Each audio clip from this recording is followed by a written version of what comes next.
Hello, स्वागत है आप सभी का मेरे यूट्यूब चैनल वांगशन टाइमलेस में। तो कैसे हैं आप लोग? उम्मीद करती हूँ आप सभी स्वस्थ होंगे और मेरी फैन फिक्शन को एंजॉय कर रहे होंगे। तो आज मैं एक और नया फैन फिक्शन लाई हूँ जिसका नाम है your embrace is my comfort. यह एक मॉडर्न फैन फिक्शन है और वांगशन इट मीन्स लानवांग जी टॉप है और विंग बॉटम। लानवांग जी की एज इसमें 30 है और वह एक साइकेट्रिस्ट है। वहीं विंग की एज 20 है और वह जॉब वगैरह कुछ नहीं करता क्योंकि उसे उसके घर से अलाउ नहीं किया जाता अननेसेसरी इधर उधर घूमने के लिए। और फ्रेंड्स, यह एक एज गैप वाली स्टोरी होने वाली है। तो ये फैन फिक्शन छोटा सा है, इसलिए मैं स्टोरी के बारे में कुछ ना बताते हुए सीधे आती हूँ मैं स्टोरी लाइन पे। कहानी की शुरुआत होती है एक बड़ी मैंशन को दिखाकर, जो कि है जियांग मैंशन। हम देखते हैं मैडम यू किसी पे चिल्ला रही है। मैडम यू के सामने एक लड़का सर झुकाए खड़ा हुआ है। मैडम यू से कह रही है, तुम एक नंबर के मनहूस हो, तुम्हारे कारण ही तुम्हारी मदर तुम्हें छोड़ के चली गई है और मेरे सर पे मर गई है। तुम यहाँ से कहीं चले क्यों नहीं जाते? तुमसे कोई काम ढंग से नहीं होता, हट जाओ मेरे नजरों के सामने से। ऐसा कहते हुए वह हाथ में जो कप रखा है उसका चाय विंग के ऊपर फेंकती है और विंग की एक चीख निकल जाती है और फिर विंग सीधा फ्लोर पे गिर जाता है। हम देखते हैं कि विंग के हाथ पूरे तरीके से लाल हो चुका है। वहाँ पे विंग को बहुत ही ज़्यादा बर्निंग सेंसेशन हो रही है और साथ ही पेन हो रहा है। इसके साथ साथ विंग की आंखों में आंसू आ गए हैं। तब मैडम ये कहती है, जाओ अपने कमरे में, मनोज सही के। ऐसे कह के वो विंग को वहाँ से जाने के लिए कहती है। सभी सर्वेंट्स देख रहे हैं विंग को, लेकिन कोई भी उसके हेल्प के लिए नहीं आ सकता क्योंकि यदि उन्होंने ऐसा किया तो उनकी नौकरी भी जा सकती है। इसलिए दोबारा सर्वेंट्स अपने काम करने चले जाते हैं।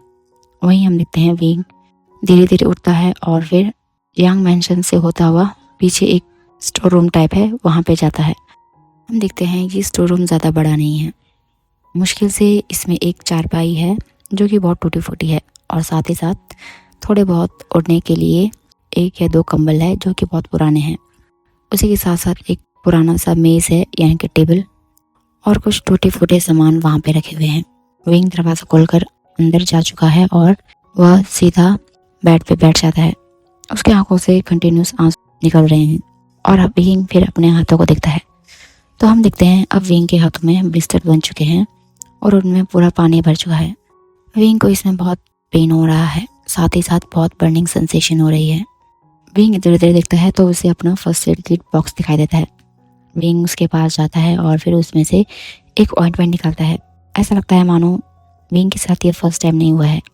ऐसी घटनाएं विंग के साथ पहले भी होती रहती है, जिस कारण से विंग ने ऐसी ही ऑइंटमेंट बहुत सारे रखे हुए हैं और साथ ही साथ दूसरे ऑइंटमेंट भी है जो कि वुंड में लगाने के काम आते हैं।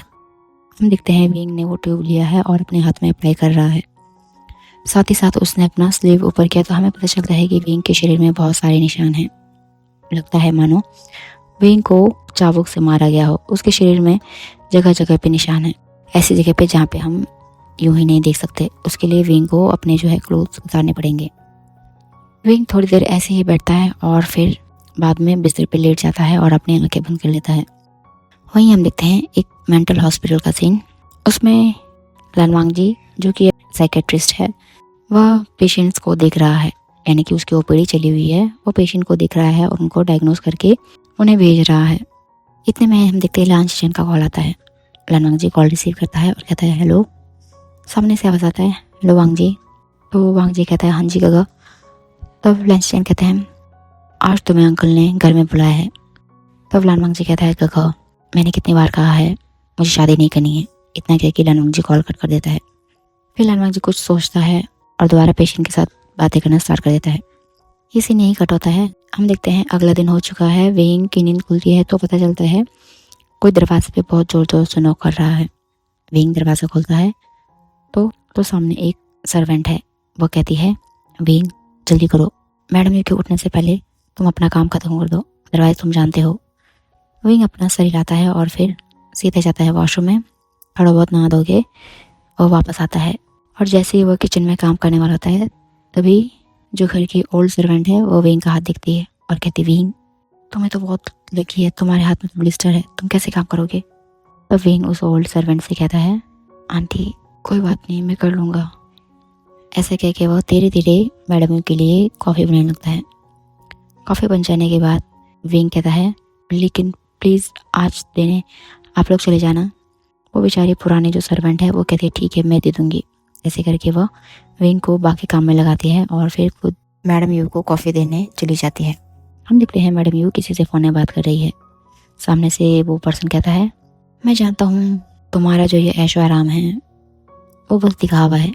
असली में तुम्हारी जो कंपनी है वो डूबने वाली है और तुम्हारे पास बहुत सारे कर्ज हैं जो कि तुम्हें चुकाने हैं। तो तुम्हारे लिए मेरे पास एक आइडिया है, मेरे पास एक डील है। अगर तुम्हें पसंद हो तो मैं तुमसे कल आके मिल सकता हूँ और तुम्हें बहुत ही अच्छा डील दे सकता हूँ, जिसके कारण तुम्हारे सभी जितने भी डेब्ट्स हैं वो सब पूरे हो जाएंगे। मैडम ये कहती है ठीक है कल मिलते हैं। इतने कह के वो फ़ोन रख देती है। तब तक सर्वेंट जो मैडम यू का कॉफ़ी था वो वहाँ पे रख के बाहर आ चुका होता है। मैडम यू देखती है कि सामने कॉफ़ी पड़ी है तो उसे लगता है विंग ने दिया है। वो उठाती है और पीती है। हम देखते हैं अब पूरी जंग फैमिली यानी कि मैडम यू, जंग फेमियन और जंग चेन वो ब्रेकफास्ट टेबल पे हैं और तीनों ब्रेकफास्ट कर रहे हैं। तभी विंग उन्हें कुछ खाना सर्व करने के लिए आता है। तब जंग फेमियन चिल्ला के कहते हैं, तुम्हें मैंने कितनी बार कहा है मैं तुम्हारा मुंह नहीं देखना चाहता, तुम्हें एक बात समझ नहीं आती। विंग ये सुन के वहीं पे डरा सहमा खड़ा हो जाता है। उसके हाथ पैर कांपने लगता है। तो वो कहता है सॉरी फादर। जंग फेमियन जैसे ही विंग के मुंह से फादर सुनते हैं वो कहते हैं गेट आउट और खबरदार मुझे अगर फादर कहा तो। ऐसे कह के वो विंग को वहाँ से भगा देते हैं। विंग रोता रोता किचन में जाता है। तब वो पुरानी मेड आती है और वह विंग को गले से लगाती है और कहती है, बेटा टेंशन मत लो, एक ना एक दिन तुम्हारे साथ बहुत अच्छा होगा और तुम्हें बहुत अच्छा घर मिलेगा। विंग जानता है कि ये सब नहीं होने वाला, लेकिन फिर भी विंग एक पल के लिए अपने उस आंट की उस बात पे यकीन करना चाहता है और फिर वह उसके साथ गले मिलके बहुत रोता है। वहीं हम देखते हैं लरवांग जी अपने अपार्टमेंट में हैं और फिर वह हॉस्पिटल जाने के लिए रेडी हो रहा है। वो जल्दी जल्दी अपना ब्रेकफास्ट बनाता है और फिर बिना खाए ही ब्रेकफास्ट को अपने लंच बॉक्स में पैक करके निकल जाता है हॉस्पिटल के लिए। इसी नींव पे कट होता है। अब हम देखते हैं सुबह के लगभग 11 बजे हैं। जंग फेमियान ऑफिस आ चुके हैं और चैंग कहीं बाहर गया हुआ है। सर्वेंट्स भी अपने काम में लगे हुए हैं और विंग भी उनके साथ काम कर रहा है। इतने में वैन रोहान आता है जंग मेंशन में। फिर मैडम यू उसे जो गेस्ट रूम है वहाँ पे ले जाती है, क्योंकि वो नहीं चाहती कि उनके बीच में जो भी डील हो वो कोई और सुन ले। हम देखते हैं जब मैडम यू वैन रोहान से कहती है, हाँ वैन रोहान तो बताओ तुम्हारे पास क्या डील है। लेकिन मैडम यू मन ही मन जानती है कि वैन रोहान का डील क्या हो सकता है। वो बस वैन रोहान के मुंह से सुनना चाहती है। तब वैन रोहान कहता है, मैडम यू मुझे लगता है वैसे तुम्हें आइडिया है कि मैं क्या डील करने वाला हूँ, चलो फिर भी मैं बता ही देता हूँ। दरअसल मुझे तुम्हारा स्टेप सन यानी कि विभूषण चाहिए, एज अ ब्राइड बोलो या फिर जस्ट फॉर माई प्लेजर। लेकिन उसके बदले मैं तुम्हें बहुत ज़्यादा पैसा दूंगा, जिससे कि तुम अपने जितना भी कर्ज हो सब कुछ इजीली दे सकते हो और तुम्हारी कंपनी भी अच्छी खासी ग्रो करेगी। मैडम यू ये सुन के जानबूझ के घबराने का नाटक करती है और कहती है, वैन रोहान तुम ये क्या कह रहे हो। तब वैन रोहान कहता है, मैडम यू प्लीज़ मेरे सामने ये नाटक मत करो, मैं सब जानता हूँ कि तुम किस तरह की औरत हो और तुम किस हद तक गिर सकते हो पैसों के लिए। तो बस सीधे मुद्दे पे आओ, तुम्हें ये डील मंजूर है या नहीं। उसके बाद मैडम यू एक क्रिपी स्माइल देती है और कहती है, ऑफ कोर्स, मैं तो बस इसी पल का वेट कर रही थी कि कब तुम जैसा करोड़पति आए और इस आफत की पुड़िया और मेरे गले की जो हड्डी है विभूषण उसे ले जाए। मुझे मंजूर है, बस हाँ मुझे जंग फेमियन को मनाने में थोड़ा टाइम लगेगा, बट कोई नहीं, तुम परसों आ सकते हो। इतने कह के वो दोनों डील करते हैं और फिर वहाँ से निकल जाता है वैन रोहान। ये सीन यही कट होता है। अब हम देखते हैं विंग किचन में बिजी है अपने सर्वेंट के साथ और फिर आज का दिन भी ऐसे ही निकल जाता है। रात का डिनर हो जाने के बाद मैडम यू जंग फेमियन से बताने की कोशिश करती है, लेकिन पता नहीं घबराहट की वजह से वो उससे कुछ कह नहीं पा रही होती है। फिर ये सीन यही कट होता है। अब हम देखते हैं विंग भी अपने कमरे में लेटा हुआ है और ऊपर की छत को देख रहा है। उसके मन में तरह तरह के विचार आ रहे हैं। वो सोचता है कि उसका फ्यूचर कैसा होगा, क्या उसे हमेशा ही इस मेंशन में एक कैदी की तरह रहना पड़ेगा और एक सर्वेंट की ज़िंदगी बितानी पड़ेगी, या फिर उसकी लाइफ में कुछ और लिखा है। ऐसे ही सोचते सोचते वो सो जाता है। ऐसे ही रात गुजर जाती है। अब सीधा देखते हैं हम सुबह का सीन। सुबह सभी का ब्रेकफास्ट हो जाने के बाद मैडम यू और जंग फेमियन उनके कमरे में है। तब मैडम यू जंग फेमियन से कहती है, फेमियन तुम जानते हो कि हमारी कंपनी अच्छे से नहीं चल रही और हमें काफ़ी कर्ज भी है लोगों को देने के लिए, तो मैंने कुछ सोचा है। जंग फेमियन मैडम यू की तरफ देखते हैं और कहते हैं, हाँ यू बताओ क्या सोचा है तुमने। तब मैडम यू थोड़ा हिचकिचाते हुए कहती है, मैंने तुम्हारे बेटे यानी कि जंग वुशान को सेल कर दिया है। जंग फेमियन ये सुन के एक के लिए हैरान हो जाते हैं। फिर वह मैडम यू से कहते हैं, क्या क्या मतलब है तुम्हारा।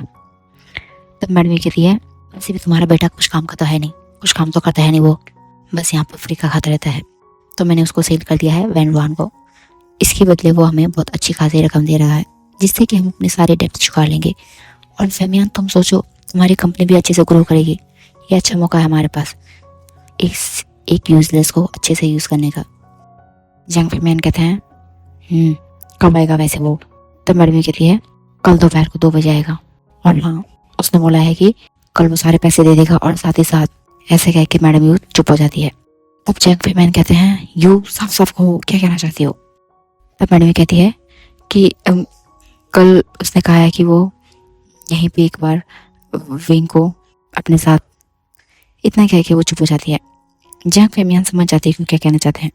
तब फिर वो कहते हैं, लेकिन घर में इतने सारे सर्वेंट्स होते हैं, हम क्या करेंगे उनका। तब मैडम ये कहती है, इसमें करने वाली क्या बात है, कल हम सबको छुट्टी दे देंगे और फिर तुम मैं जैंग भी चले जाएंगे घूमने, और विंग से कह देंगे कि आज वो इधर ही रहेगा, और दिन में एक अंकल आएंगे तो उनके साथ बैठना होगा उसे।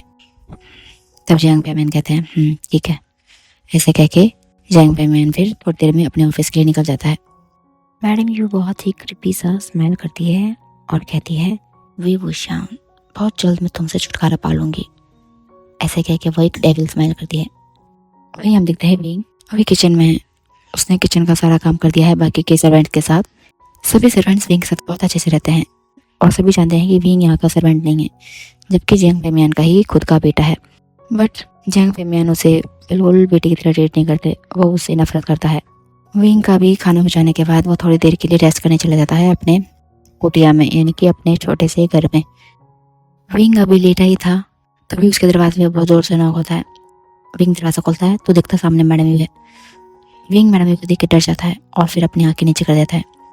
तब मैडम यू कहती है, विविशन कल सभी नौकरों को छुट्टी है और हम भी कहीं घूमने जा रहे हैं, तो मैं चाहती हूँ कि तुम यहाँ पे बैठो, और हाँ कल हमारे एक फ्रेंड आएंगे, कल की रात वो यहीं रहेंगे, तो तुम्हें उसका ध्यान रखना है, उसके खाना पीना सब चीज़, समझ गए। विंग कहता है, हाँ ठीक है मैडम। ऐसे कह के वो अपनी आंखें दोबारा नीचे कर देता है। मैडम यू एक स्माइल करके निकल जाती है। विंग दोबारा अपने बिस्तर में आता है और लेट जाता है और फिर सोचता है, फादर चैंग और मदर कहाँ जा रहे होंगे, मुझे क्यों नहीं ले जा रहे अपने साथ। फिर विंग सोचता है, वैसे भी मैं कौन होता हूँ इनके साथ जाने वाला। इतना सोच के वो अपनी आंखें बंद कर देता है। बेचारा विंग नहीं जानता कि कल उसकी लाइफ में एक ऐसा टर्निंग पॉइंट आने वाला है या फिर ऐसा तूफान आने वाला है जिसके बारे में भी विंग को एक भनक तक नहीं है। नहीं वो उसने कभी सोचा है कि उसके पेरेंट्स, चलो मैडम ये तो उनकी स्टेप मदर है, लेकिन उनका फादर खुद इतना बड़ा खिलौना काम कर सकता है।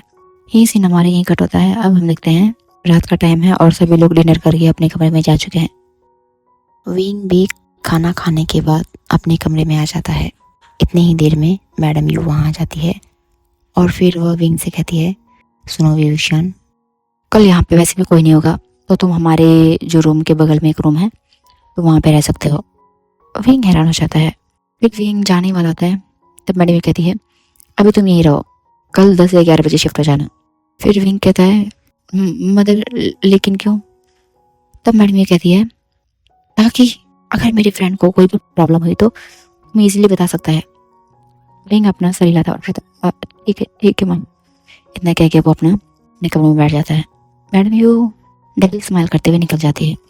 अब हम देखते हैं अगली सुबह हो चुकी है और विंग जब जागता है तो देखता है महल में पूरा सन्नाटा पसरा हुआ है। यानी कि मैंशन पूरी तरीके से खाली है।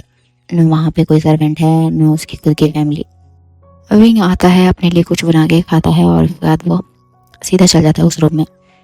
फिर दिखता है कि ये रूम बहुत ही लग्जरियस रूम है और शायद विंग की मदर का यही रूम हुआ करता था, यानी कि जांग फैमियान और कांगसी सरन इसी रूम में रहा करते थे। विंग इस रूम को देखते ही उसकी आंखों से आंसू बहने लगते हैं। विंग कमरे के अंदर आता है और फिर कमरे को अच्छी तरीके से देखने लगता है। वो हर एक चीज़ को छू के अपने मदर को फील करना चाहता है।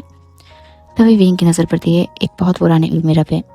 वह जाता है उसके करीब तो देखता है कि वो एक तरफ से जाम हो गया है, शायद काफ़ी टाइम से इसे खोला नहीं गया था। विंग जैसे तैसे करके उस अलमीरा को खोलता है तो उसे चलता है कि इस अलमीरा में कुछ नहीं है, बस थोड़े बहुत पुराने दस्तावेज हैं और साथ ही साथ एक फ़ोटो है जो कि उल्टी पड़ी हुई है।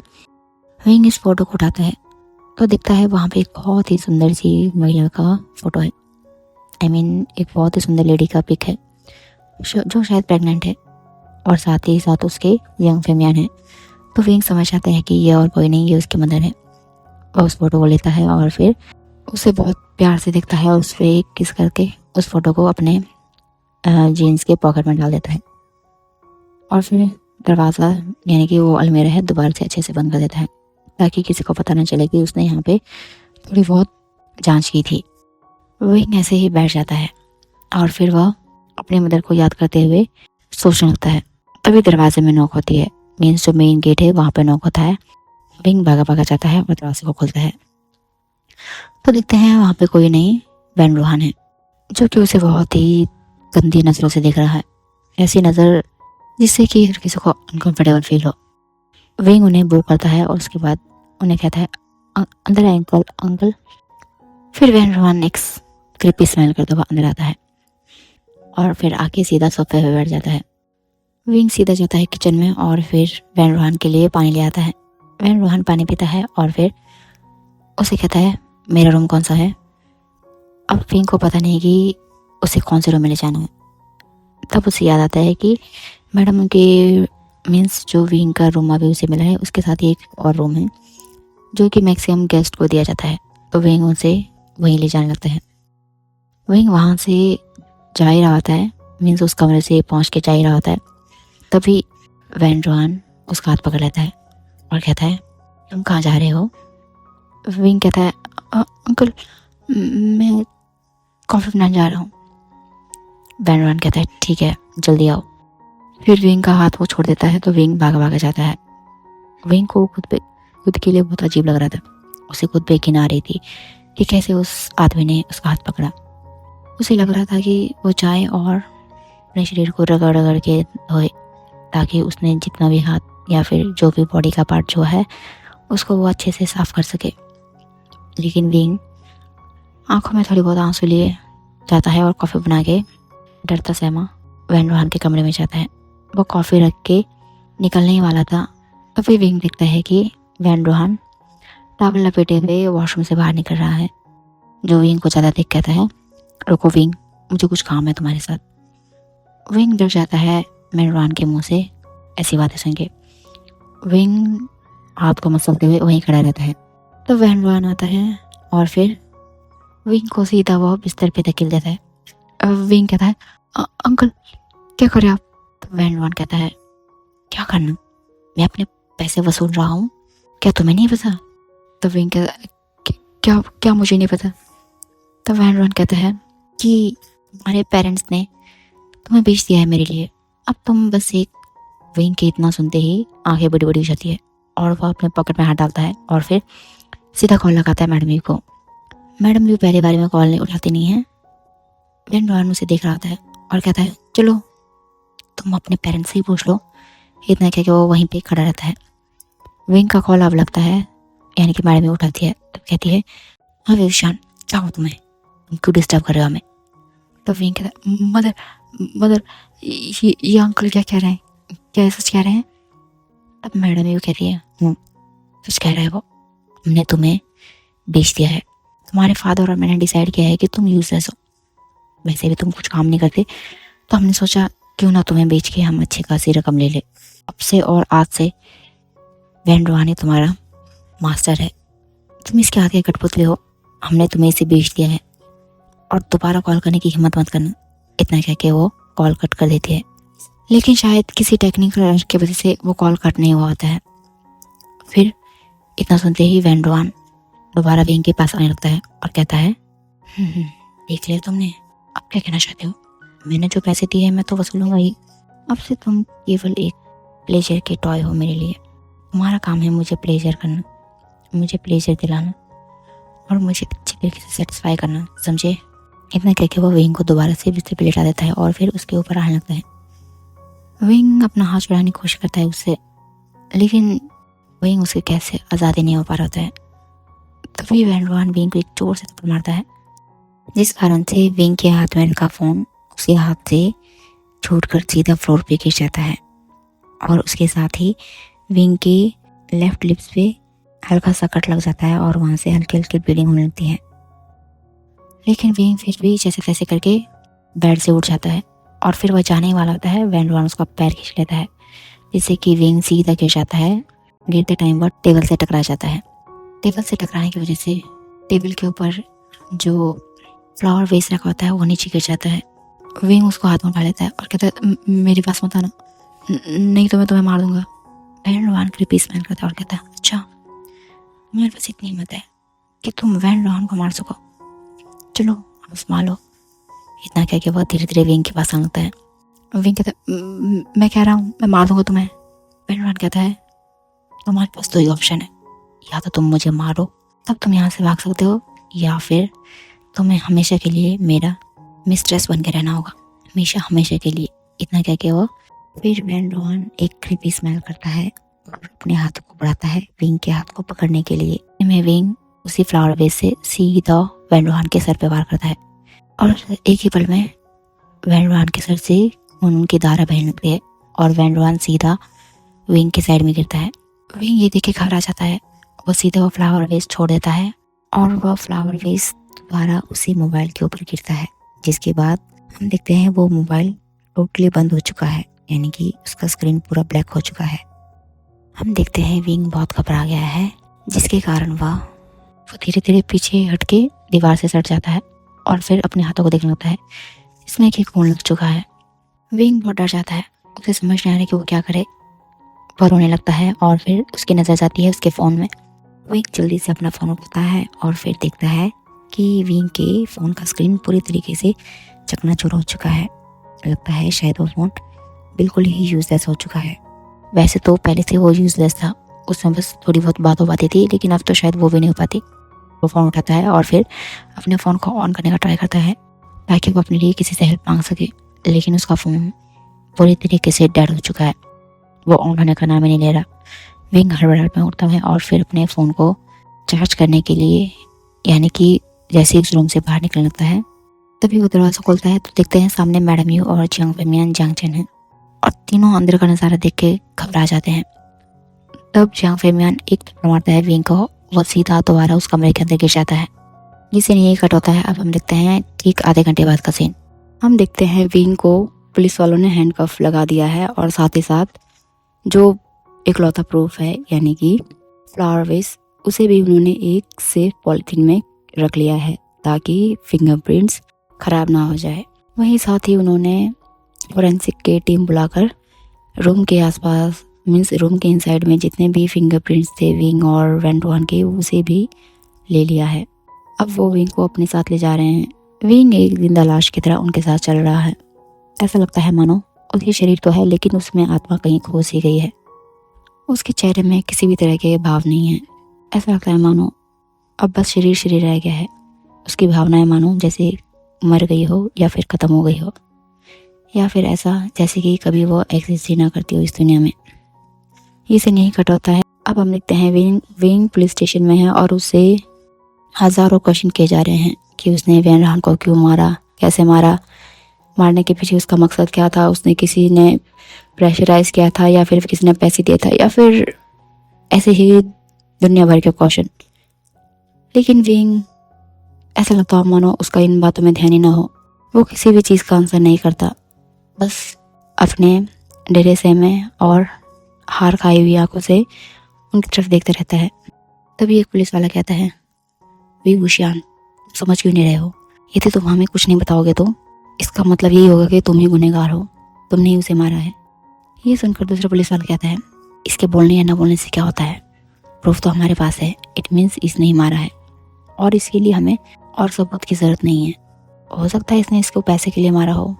अगर इसने नहीं मारा होता तो उसके फैमिली वाले तो उसके डिफेंस में कुछ बोलते। देखा तुमने, उसके फैमिली वाले भी वैन रोहन का ही सपोर्ट कर रहे थे। लेकिन जो वो पहला पुलिस वाला था यानी कि सोंगलान, उसको लगता है कि कुछ तो गड़बड़ है। उसको विश्वास नहीं हो रहा है कि विंग यानी कि विवुशियान ऐसा काम कर सकता है। वैसे वो उसे पर्सनल लेवल पे नहीं जानता था, बट स्टिल उसको ऐसा इंस्टिक्ट हो रहा था कि विंग इसमें निर्दोष है। लेकिन बेचारा वो भी कुछ नहीं कर सकता क्योंकि विंग खुद कुछ बोलने के लिए रेडी नहीं था। ये सीन हमारा यहीं कट होता है। तभी हम देखते हैं एक अपार्टमेंट में, मीन्स ये अपार्टमेंट ना बड़ा है ना छोटा है, समथिंग अबाउट 3 BHK अपार्टमेंट है। उसमें टीवी लगा हुआ है और इसमें यही न्यूज़ चल रहा है कि बड़ी बिजनेस टाइकून वैन रोहन की हत्या, उसका मर्डर किया गया है, वो भी एक 20 ईयर्स के लड़के द्वारा, जिसका नाम है विवुशियान। और यही न्यूज़ बार बार हर चैनल में, जितने भी न्यूज़ चैनल है सभी में यही टेलीकास्ट हो रहा है। वही न्यूज़ अपने जो यूनिफॉर्म है उसको प्रेस कर रहा होता है। उसको लगता है उसने ये नाम कहीं सुना है। फिर वो टीवी की तरफ मुड़ता है और सामने देखता है तो उसे दिखाई देता है कि विंग का एक छोटा सा फोटो है जिसमें लिखा हुआ है गिल्टी। फिर न्यूज़ कुछ याद करता है तो उसे याद आता है कि ये तो जियांग चैन का स्टेप ब्रदर है।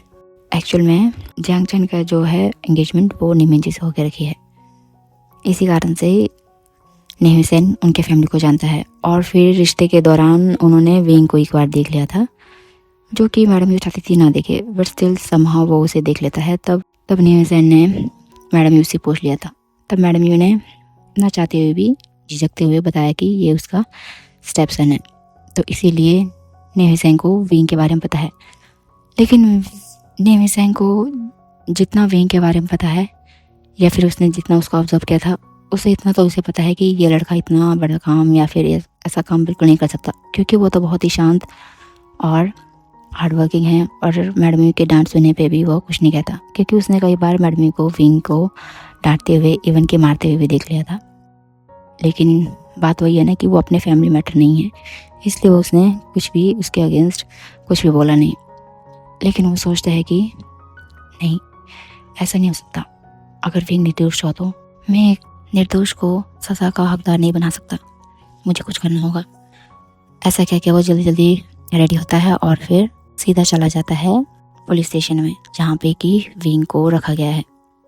हम देखते हैं लगभग 2 घंटे का सीन, यानी कि लगभग 2 घंटे बाद का सीन। नेहुसेन पुलिस स्टेशन में है और वह सोंगलान से बातें कर रहा है। सोंगलान नेहुसेन को सब कुछ बता देता है। तब नेहुसेन कहता है, क्या इसने अभी तक अपना मुंह नहीं खोला? तब सोंगलान कहता है, मैंने इसे बहुत पूछने की कोशिश की लेकिन इसने कुछ भी नहीं बोला, ना अपने डिफेंस में ना ही कुछ और, तो इसलिए हम कुछ भी नहीं कर सकते। तब नेहुसेन कहता है, अगर ये कुछ भी नहीं बोलेगा तो हम इसे कैसे बेगुनाह साबित करेंगे? सोंगलान कहता है, हाँ नेहुसेन, तुम सही कह रहे हो, अगर ये खुद कुछ नहीं बोलेगा तो हम इसके लिए कुछ भी नहीं कर सकते। एक्चुअली नेहुसेन और सोंगलान दोनों क्लासमेट्स थे, यानी कि कॉलेज मेट्स थे, इसीलिए वो आपस में एक दूसरे को जानते हैं। तब नेहुसेन कहता है, क्या मुझे उससे मिलना चाहिए? सोंगलान कहता है, मुझे लगता है शायद अभी वो थोड़े से शॉक में हैं, तो मेरे हिसाब से तुम थोड़े दिन बाद मिले, या फिर अगर वो कुछ अपने बारे में बताएगा या फिर अपने फीलिंग्स को एक्सप्रेस करेगा तो मैं तुम्हें बता दूंगा। फिर वह नेहुसेन उसको ठीक है कह के वहाँ से निकल जाता है। वहीं हम देखते हैं विंग अपने सेल में बैठा हुआ है और वह कुछ सोच रहा है, उसके आंखों से आंसू गिर रहे हैं। तो हम एक फ्लैशबैक देखते हैं। हम देखते हैं कि फ्लैशबैक में जैसे ही जियांग फैमियान ने विंग को थप्पड़ मारा, उसके बाद विंग उन्हें देखता है। तब मैडम ये कहती है, तुम एक गिरे हुए इंसान तो थे, अब तुम मर्डर भी बन गए, और तुमसे उम्मीद भी क्या की जा सकती है? देखा फैमियान, तुमने अपने इस गंदे खून को देखा, एक पल में ही वह एक राक्षस बन गया और इसने एक इंसान की जान ले ली।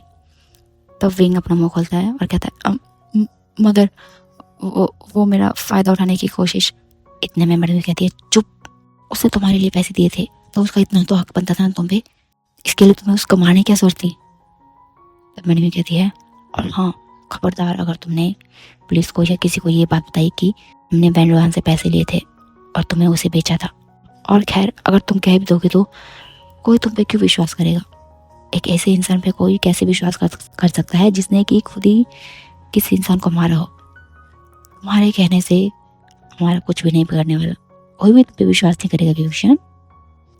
इससे अच्छा ये होगा कि तुम अपना मुंह बंद रखो, कभी भी किसी के सामने ना बताओ, क्योंकि तुम्हारा मुंह बंद रखना और तुम्हारा अपने डिफेंस में गवाही देना 0 के बराबर है, समझिए।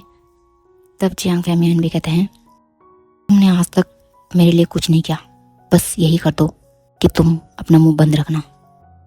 ये सुन के जियांग चैन कहता है फादर मदर, क्या आपने विंग को वैन रोहन को बेचा था?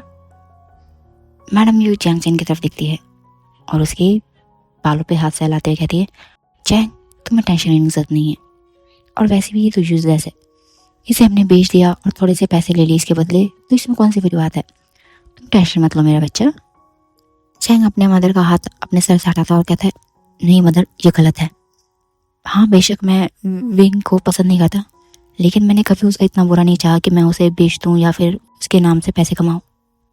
इतना क्या कि वह अपने मदर और फादर से दूर होने लगता है और कहता है मैं आप लोगों को कभी माफ़ नहीं करूँगा, कभी माफ़ नहीं करूँगा, और हो सके तो मैं आप लोगों से दूर चला जाऊँगा।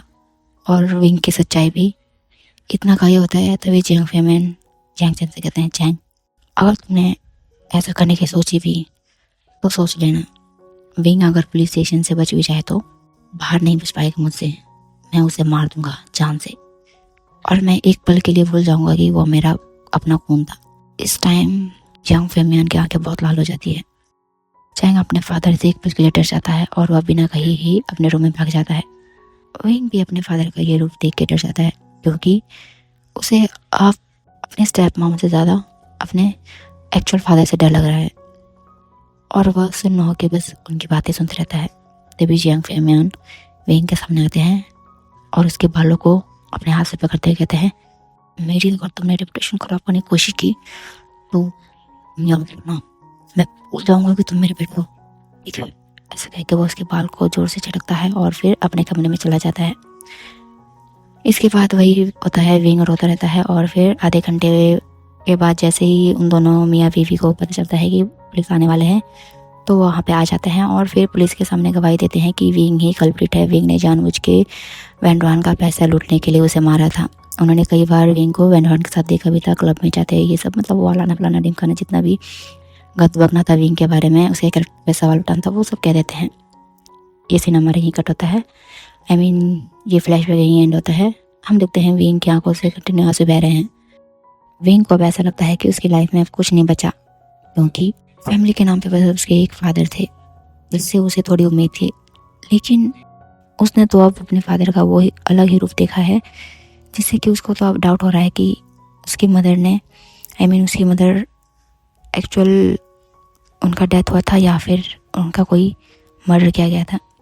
विंग सोचता है कि अब उसकी लाइफ में कुछ नहीं है, न जीने का कोई उद्देश्य और ना ही किसी के लिए जीने की उम्मीद।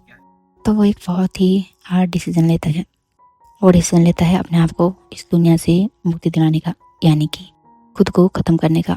वो अपनी आंसू भरी नज़रों से इधर उधर नज़र दौड़ाता है। तभी उसकी नज़र जाती है सेल के बाहर एक तीखा सा ब्लेड टाइप है, डोंट नो बट वहाँ पे वो कैसे पहुँचा।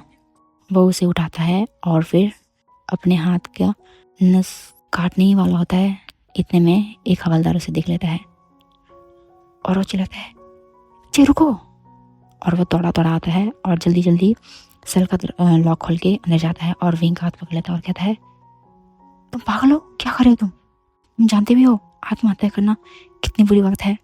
तुम्हें अपने हक के लिए लड़ना चाहिए, अपने लिए डिफेंस के लिए कुछ बोलना चाहिए, ये नहीं कि तुम खुद से मर जाओ, ऐसा नहीं होता। ऐसा कह के वह विंग को गले से लगाता है। विंग उस पल के लिए रुक जाता है और फिर हमारा सीन यहीं कट हो जाता है। वहीं हम देखते हैं लानवांग जी हॉस्पिटल में रेगुलर बाकी टाइम की तरह पेशेंट्स को देख रहा है ओपीडी में, और उनके अच्छे से काउंसलिंग कर रहा है, और जिनको मेडिसिन की ज़रूरत है उनको देखता है, इन पेशेंट डिपार्टमेंट में जाके सबको अच्छे से चेक करता है, सब कुछ उसका लाइफ रूटीन जैसा था वैसे ही चल रहा है। बीच बीच में उसको उसके काका कॉल करते हैं ताकि वो शादी के लिए रिश्ते आए उनको देखे, लेकिन लनवांग जी उनके कॉल को बिल्कुल इग्नोर कर देता है क्योंकि उसे शादी में कोई इंटरेस्ट नहीं है, या फिर यूँ कहो उसने अभी शादी के बारे में कुछ सोचा ही ना हो।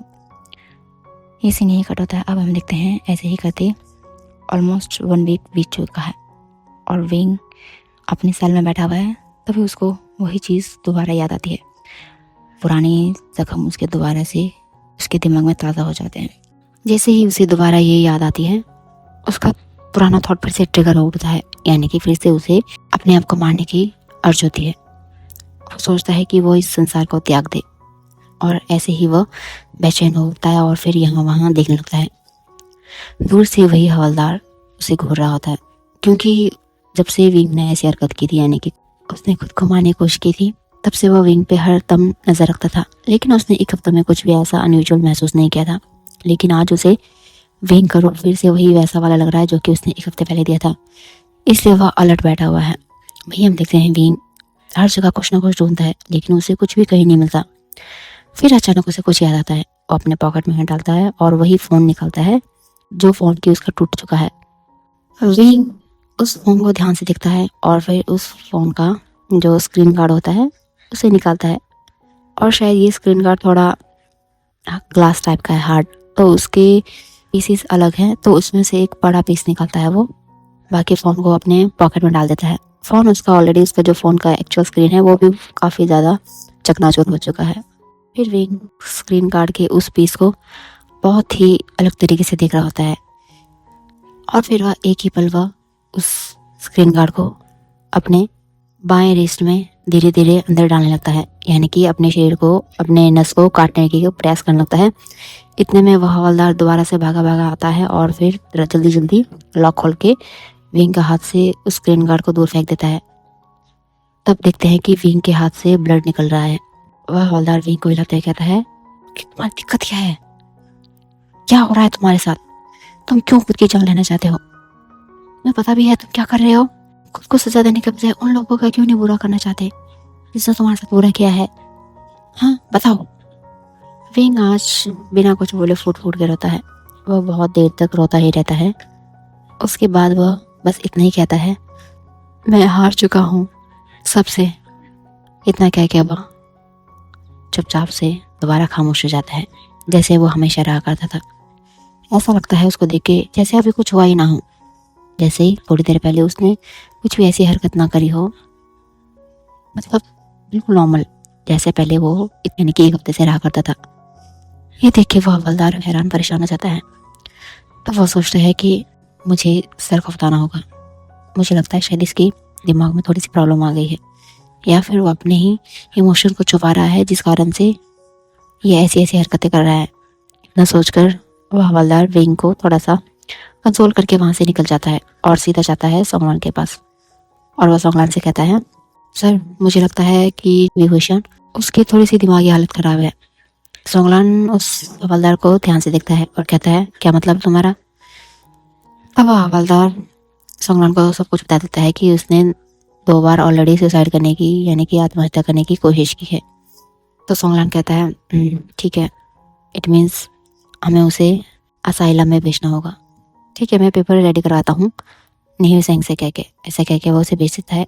फिर सोंगलान न्यू सेंग को कॉल करता है और उसे बता देता है कि शायद विंग की जो मेंटल स्टेट है वो थोड़ा सा डिसबैलेंस हो चुका है, यानी कि अभी वो अपने स्थिर, मानसिक रूप से स्थिर नहीं है, तो उसके लिए हमें असाइलम में भेजना होगा। तो तुम कोर्ट से ऑर्डर ले लो ताकि हम उसे यहाँ से असाइलम यानी कि मेंटल हॉस्पिटल भेज सके। न्यू सेंग ठीक है कहता है और फिर वह जल्दी से जल्दी अपना काम करके डॉक्यूमेंट्स वगैरह रेडी करवा के सीधा कोर्ट में वो चीज़ पेश कर देता है कि विंग का जो मेंटल स्टेटस है वो इतना अच्छा नहीं है, मतलब विंग जो है मानसिक रूप से रोगी है, जिसके कारण हमें उसे असाइलम में रखने की नीड है, और इसके वजह से हो सकता है शायद उसने वैन डुआन की जान ली हो। अब जज के पास भी कोई चारा नहीं है विंग को छोड़ने के अलावा, क्योंकि एक मेंटल पेशेंट को आप सज़ा नहीं दे सकते, तो ज़रूरी है कि उसको पहले असाइलम में भेजा जाए। फिर कोर्ट से वो चीज़ अग्री हो जाता है कि विंग को पहले असाइलम भेजा जाए, उसका मेंटल जो भी स्टेटस है वो चेक किया जाए, उसके बाद ही आगे कोई फर्दर कार्रवाई होगी। इस चीज़ के लिए उन्हें लगभग 1 दिन लग जाता है। फिर अगले ही दिन न्यूसेंग आता है और फिर सोंगलान को वो डॉक्यूमेंट्स देके एम्बुलेंस के साथ विंग को बीजिंग के एक बड़े से जो साइकेट्रिक हॉस्पिटल है वहाँ पे भेज दिया जाता है। ये सीन यहीं पे कट होता है। अब हम देखते हैं विंग को धीरे धीरे करके उसके आइसोलेशन वाले वार्ड में रखा जा रहा है, क्योंकि मैक्सिमम जितने भी ये सुसाइडल टेंडेंसीज वाले पेशेंट होते हैं उन्हें हम सेपरेट रखते हैं ताकि वो किसी को भी हार्म ना करे, और साथ ही साथ उस कमरे में हम किसी भी तरीके के शार्प ऑब्जेक्ट्स जिससे कि पेशेंट खुद को हार्म करे वो सब नहीं रखते। तो विंग को वैसे ही एक सेपरेट कमरे में रखा जा रहा है। विंग को वहाँ रखते हैं जिसमें कि एक सिंपल सा बेड है जिसके भी बिल्कुल एजिज नहीं है, यानी कि अगर वो सेल्फ हार्म करना चाहे तो फिर भी नहीं हो सकता।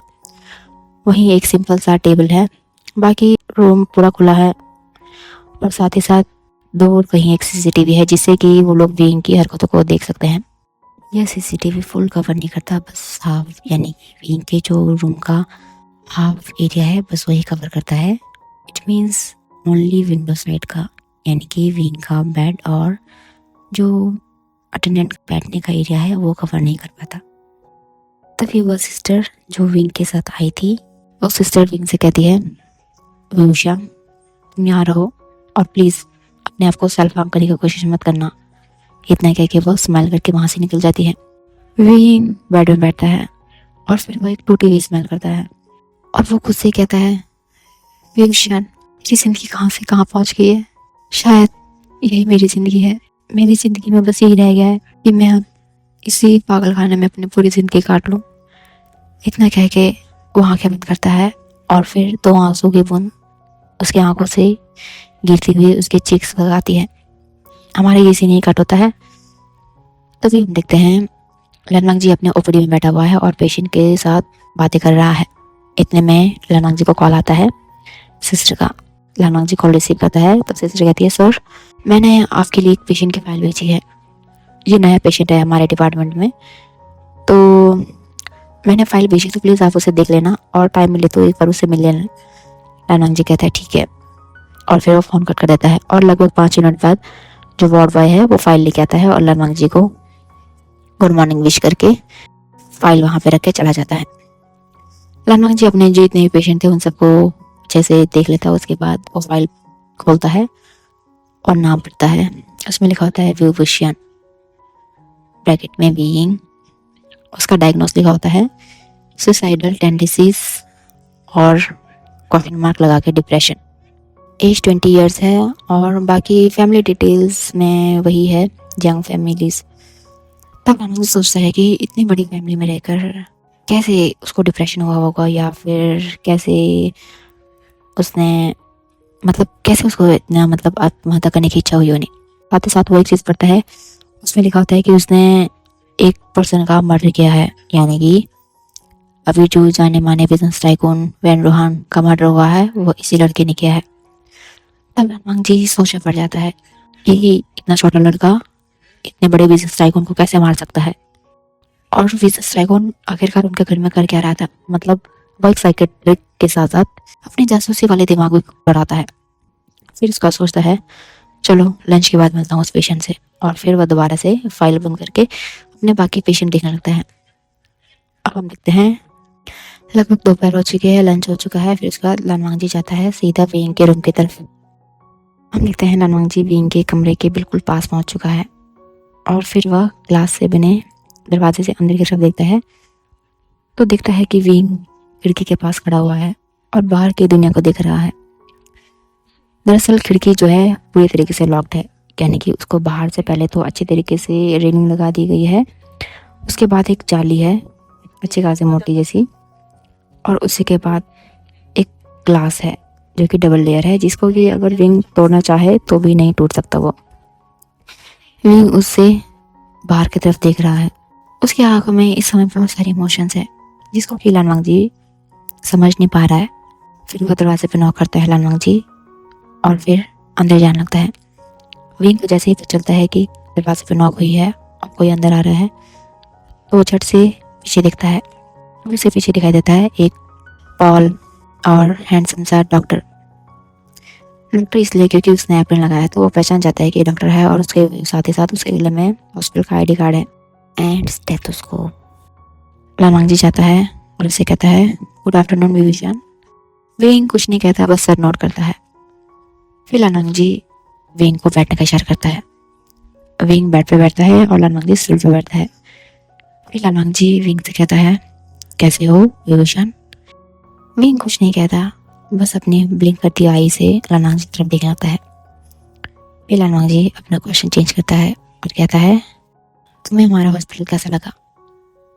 आई मीन यहाँ के स्टाफ कैसे हैं? क्या वो तुम्हारे साथ अच्छे से बिहेव करते हैं? या फिर हमारे हॉस्पिटल का खाना कैसा है?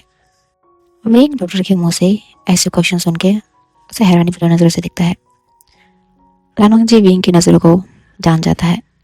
फिर लामांग जी विंग से तो बहुत और क्वेश्चन करता है, जैसे कि उसके साथ क्या हुआ था, वो कैसे यहाँ है, या फिर बहुत सारी चीज़ें।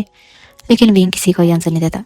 लेकिन लामांग जी विंग के एक्सप्रेशन से पता लगा लेता है कि विंग का जो मेंटल हेल्थ है यानी कि वो इम्पेयर्ड नहीं है। इट मीन्स वो बिल्कुल नॉर्मल पर्सन है। फिर वह विंग से कहता है विंग आज के लिए इतना ही, अब मैं 2 दिन बाद तुम्हारे पास आऊँगा। जैसे कह के वो वहाँ से चला जाता है। फिर वह सीधा जाता है अपने रूम में, आई मीन डॉक्टर का जो रूम है वहाँ पे, और बहुत ही गहरी सोच में सोचने लगता है और कहता है इसका मेंटल जो स्टेटस है बिल्कुल ठीक है। फिर ये सुसाइडल टेंडेंसीज क्यों? क्या कोई उसे कोई परेशानी है, क्या कुछ? फिर वो सोचता है कि क्यों ना जो भी विंग के केस लड़ रहा है उस लॉयर से बात किया जाए। फिर वह डायरेक्ट पुलिस स्टेशन में कॉल करता है, यानी कि सोंगलान को, और फिर वो उससे पूछता है कि क्या विंग का कोई केस लड़ रहा है। तो सोंगलान उसे बताता है कि इसका केस लड़ने के लिए तो वैसे विंग ने तो कोई अप्लाई नहीं किया था, बट स्टिल न्यूसेंग है जो उसका फ्रेंड तो नहीं है, बस फैमिली फ्रेंड है। इस कारण से वो उसका केस लड़ना चाहता है, बट विंग कुछ भी आंसर नहीं कर रहा है, तो इसलिए उसे बहुत प्रॉब्लम हो रही है उसका केस लड़ने में। तब लामांग जी सोंगलान से न्यूसेंग का नंबर मांगता है और फिर सीधा न्यूसेंग को कॉल करता है। न्यूसेंग दिखता है कि कोई अननोन नंबर है, इसलिए वो कॉल रिसीव नहीं करता। लामांग जी दोबारा से कॉल करता है। इस टाइम न्यूसेंग कॉल आंसर करता है और कहता है हाँ हेलो कौन? तब लामांग जी कहता है hello I am Lamang ji, psychiatrist from city hospital. ये सुनते ही न्यूसेंग को पता चल जाता है कि ये वही हॉस्पिटल है जहाँ पे कि उन्होंने विंग को रखा है। तो लामांग जी न्यूसेंग से पूछता है कि आप इस केस के बारे में क्या जानते हैं? तब न्यूसेंग कहता है मुझे इतना खास पता नहीं है, बस मुझे न्यूज़ से इतना पता चला था कि विंग ने वेन रोहान का मर्डर किया है। तो लामांग जी कहता है उनके पास क्या प्रूफ है? फिर न्यूसेंग बता देता है कि उनके पास वही फ्लावर फेस है और इसमें विंग के फिंगरप्रिंट्स है। फिर लामांग जी कहता है क्या मैं आपसे मिल सकता हूँ? न्यूसेंग कहता है हाँ ऑफकोर्स ठीक है, 5 बजे के बाद मिलते हैं। आपके हॉस्पिटल के पास में ही कॉफी शॉप है, वहाँ पे। लामांग जी ठीक है कहता है और फ़ोन रखता है। ये सिनेमा यहीं कट होता है। आप देखते हैं लगभग 5 बज चुके हैं। लामांग जी जाता है उस कैफे में बैठ जाता है। लगभग 5 मिनट बाद न्यूसेंग आता है, दोनों हैंडशेक करते हैं और फिर दोनों अपने अपने चेयर में बैठते हैं। फिर न्यूसेंग और लामांग जी बात करने लगते हैं। इतने में न्यूसेंग कहता है लेकिन एक बात अनयूजुअल है। तब लामांग जी कहता है वो क्या? न्यूसेंग कहता है एक्चुअल में जब उन्होंने वेन रोहान का जो डेड बॉडी है वहाँ से जब देखा उन्होंने, तो कहना तो नहीं चाहिए लेकिन वो बहुत ही अजीब सिचुएशन में था। लामांग जी कहता है मतलब? तब न्यूसेंग कहता है एक्चुअल में वो हाफ न्यूड था। इट मीन्स उसने केवल टॉवल लगाया हुआ था, और फिर जो उनके रूम का यानी कि विंग के जो रूम का कमरा है वो बहुत ही उथल पुथल था। ऐसा लगता हो मानो जैसे कि दोनों के बीच में किसी तरीके का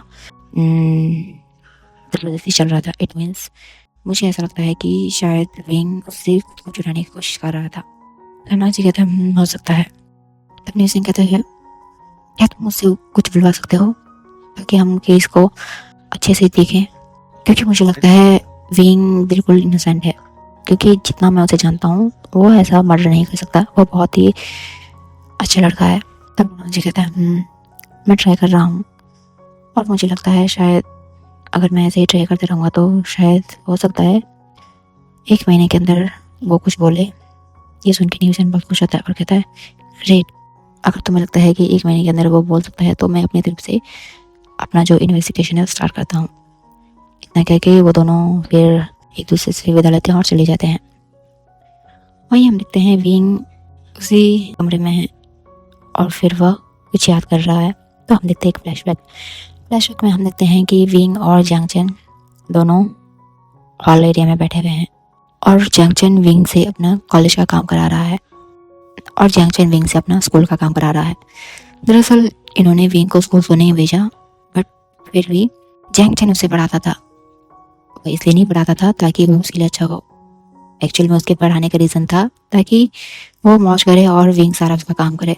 तो वो वैसा ही हो रहा था, विंग उसका होमवर्क कर रहा था लेकिन गलती से उसे कुछ गलत हो जाता है जिसके कारण जंगचन को उस पर बहुत गुस्सा आता है और वो अपना नोटबुक फाड़ देता है और फिर जोर से चिल्लाने लगता है माँ माँ।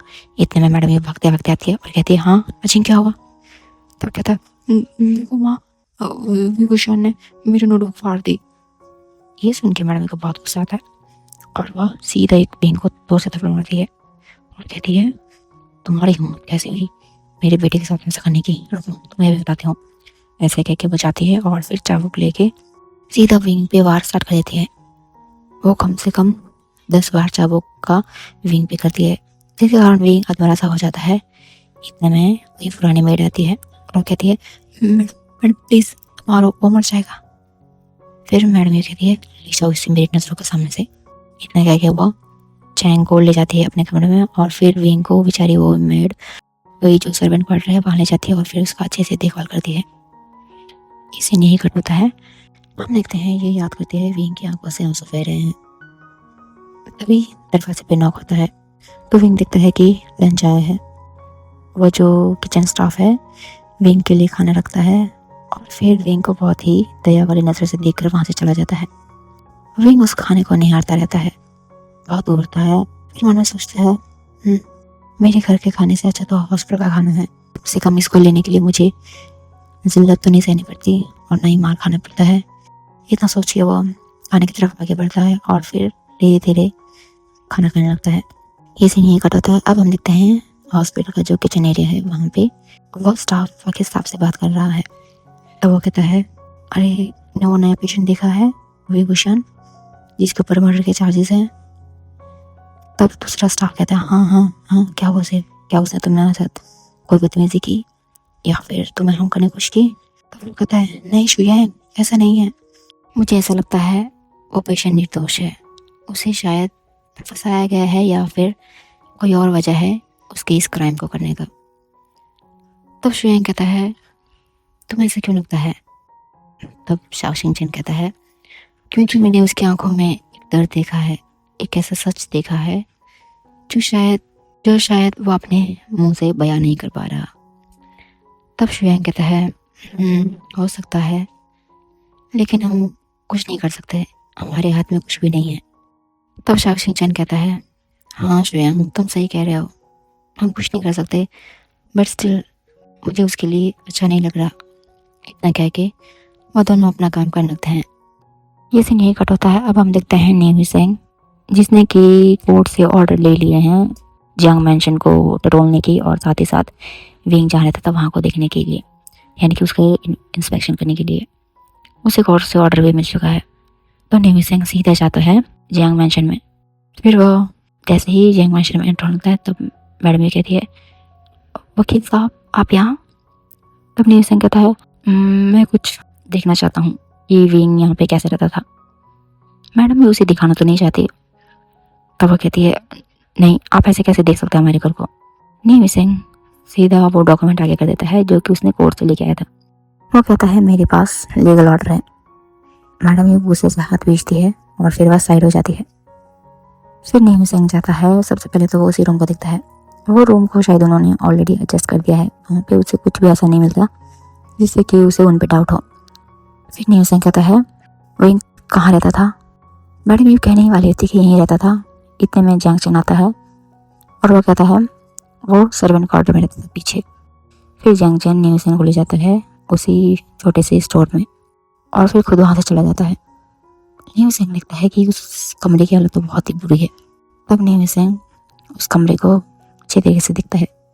वो दिखता है वहाँ पे सामान के नाम पे बस थोड़े बहुत बिस्तर है, मेज़ है और एक आधे कपड़े हैं। वो उसे अच्छे से दिखता है तो वहाँ पे उसका एक कोने में नजर जाता है जहाँ पे बहुत सारे ऑइंटमेंट है और मेडिसिन है, जो कि या तो जलने पे यूज़ करते हैं या फिर कोई इंजरी हो जाए तो उसके लिए। तब न्यू सिंह को डाउट होता है कि भाई इसके पास इतनी सारी मेडिसिन यहाँ पे किस लिए है। वो चुपके से उन सभी को अपने साथ एक लाए हुए थे बैकपैक उसमें डाल देता है और साथ ही साथ उसे एक डायरी मिलती है जो शायद विंग की है, क्योंकि मैडम यू और जियांग फैमियन को तो ये मालूम नहीं है कि विंग लिख सकता है, क्योंकि ये तो बस जियांग चेन की चाल थी उसे अपना काम कराने की, इसलिए उन्हें नहीं पता कि विंग डायरी लिख सकता है। फिर न्यू सिंह चुपके से उस डायरी को भी अपने उसी बैग में डाल देता है। फिर वापस से सोचता है मैं बड़ा बिलियनर का लड़का होने के बावजूद भी इतनी गंदी हालत, ऐसा सोचते हुए वह वहाँ से बाहर आ जाता है। फिर न्यू सिंह सीधा अपने कार में बैठता है। फिर वह अपने सीधा अपार्टमेंट की तरफ निकल जाता है। वह अपार्टमेंट में पहुँचता है और फिर सीधा फ्रेश होने चल जाता है। तो फ्रेंड्स, इसमें वैसे तो जियांग चेन न्यू सिंह का ब्रदर इन लॉ है, लेकिन फिर भी उन्हें ये तो पता है कि विंग उनका मैडम का स्टेपसन है, बट उन्हें ये नहीं पता था कि विंग कहाँ रहता है, क्योंकि जब भी कोई ओकेजन या कुछ होता है तो वो जानबूझ के विंग को उसी रूम में रखते हैं जहाँ पे कि उस दिन उसे रखा था। इसलिए उन्हें कभी पता नहीं था कि विंग एक्चुअल में कहाँ रहता है। उसने आज मैडम से इसलिए पूछा था कि विंग कहाँ रहता है एक्चुअल में, क्योंकि उसने देखा वहाँ पे विंग का कोई भी सामान नहीं है, बस वहाँ पे जो नेसेसरी चीज़ है थोड़ी बहुत जो गेस्ट को यूज़ होती है वही था, इसीलिए उसने मैडम से पूछा था। ये सीन हमारा यहीं कट होता है। अब हम देखते हैं लानवांग जी, जो कि बहुत डीप थिंकिंग में है। वैसे तो वो अभी अपने अपार्टमेंट में है, लेकिन फिर भी बस विंग के बारे में सोचा जा रहा है। उसे विंग का फेस बहुत ही मासूम लगता है और विंग को देख के उसके दिल में थोड़ी बहुत उथल पुथल हुई थी। वह चाह कर भी विंग के बारे में सोचने से खुद को नहीं रोक पा रहा है। तो वो प्लान करता है कि विंग के मुंह से कैसे सच उगलवाए या फिर कैसे उसके फीलिंग्स को एक्सप्लेन करे। लानवांग जी चाह कर भी विंग के ख्याल से वापस नहीं आ पा रहा है, तो वो डिसाइड करता है कि वह सच जान के रहेगा।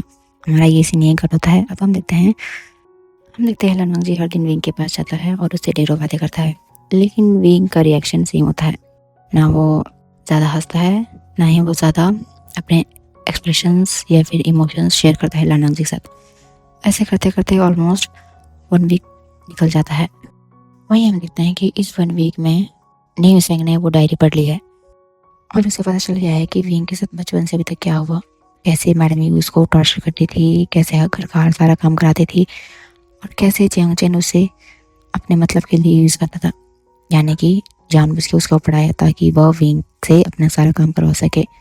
और साथ ही साथ जियांग फैमियन उसके फादर होते हुए भी वो उसके साथ बहुत बदसलूकी करते थे। वो जियांग चेन के हर चीज़ का ख्याल रखते थे, वहीं विंग के साथ बहुत ही गहरा वाला बिहेवियर होते थे। इतना तो शायद कोई अपने दुश्मन के साथ भी नहीं रखता हो, जैसा कि जियांग फैमियन अपने खुद के बेटे के साथ करते थे। विंग की डायरी पढ़ के न्यू सिंह की आंखों में आंसू आने लगते हैं, तो वो डिसाइड करता है कि वो विंग को ज़रूर इंसाफ दिलाएगा और मैडम यू और जियांग फैमियन को भी उनके करने की सज़ा ज़रूर मिलेगी।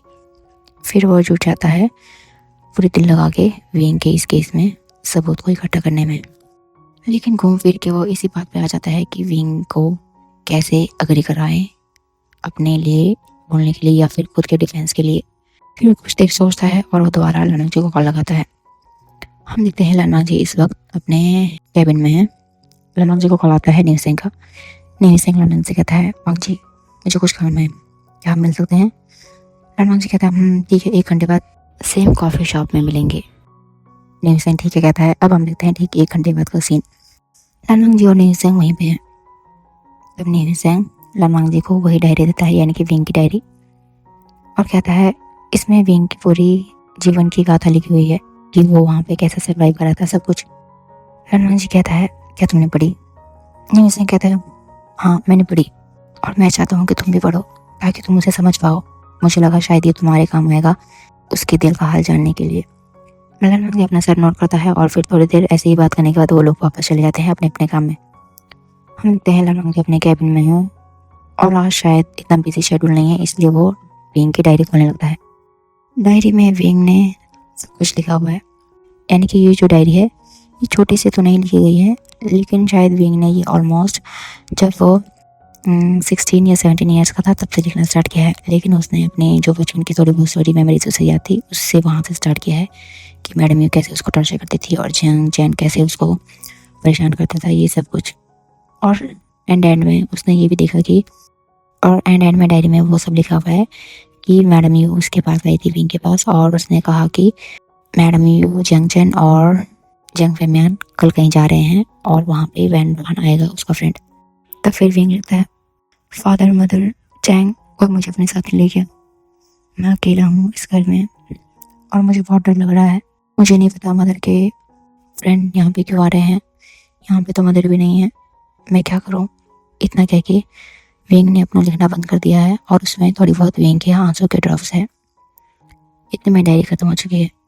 लनमंग जी का भी विंग की डायरी पढ़कर आंखें भर आती है और एक तो बूंद आंसू के लनमंग जी की आंखों से होते हुए उसके कपड़ों पे गिरते हैं। लनमंग जी अपने आंसू पोंछता है और फिर सीधा जाता है वॉशरूम में और अपने फेस वॉश करके थोड़ी देर यूं ही सोचता है, हो ना हो इसमें मैडम की चाल है, क्योंकि उसी ने तो जानबूझ के वैन रोहान को वहाँ पे बुलाया जब वो और जियांग फेमिन वहाँ पे नहीं थे।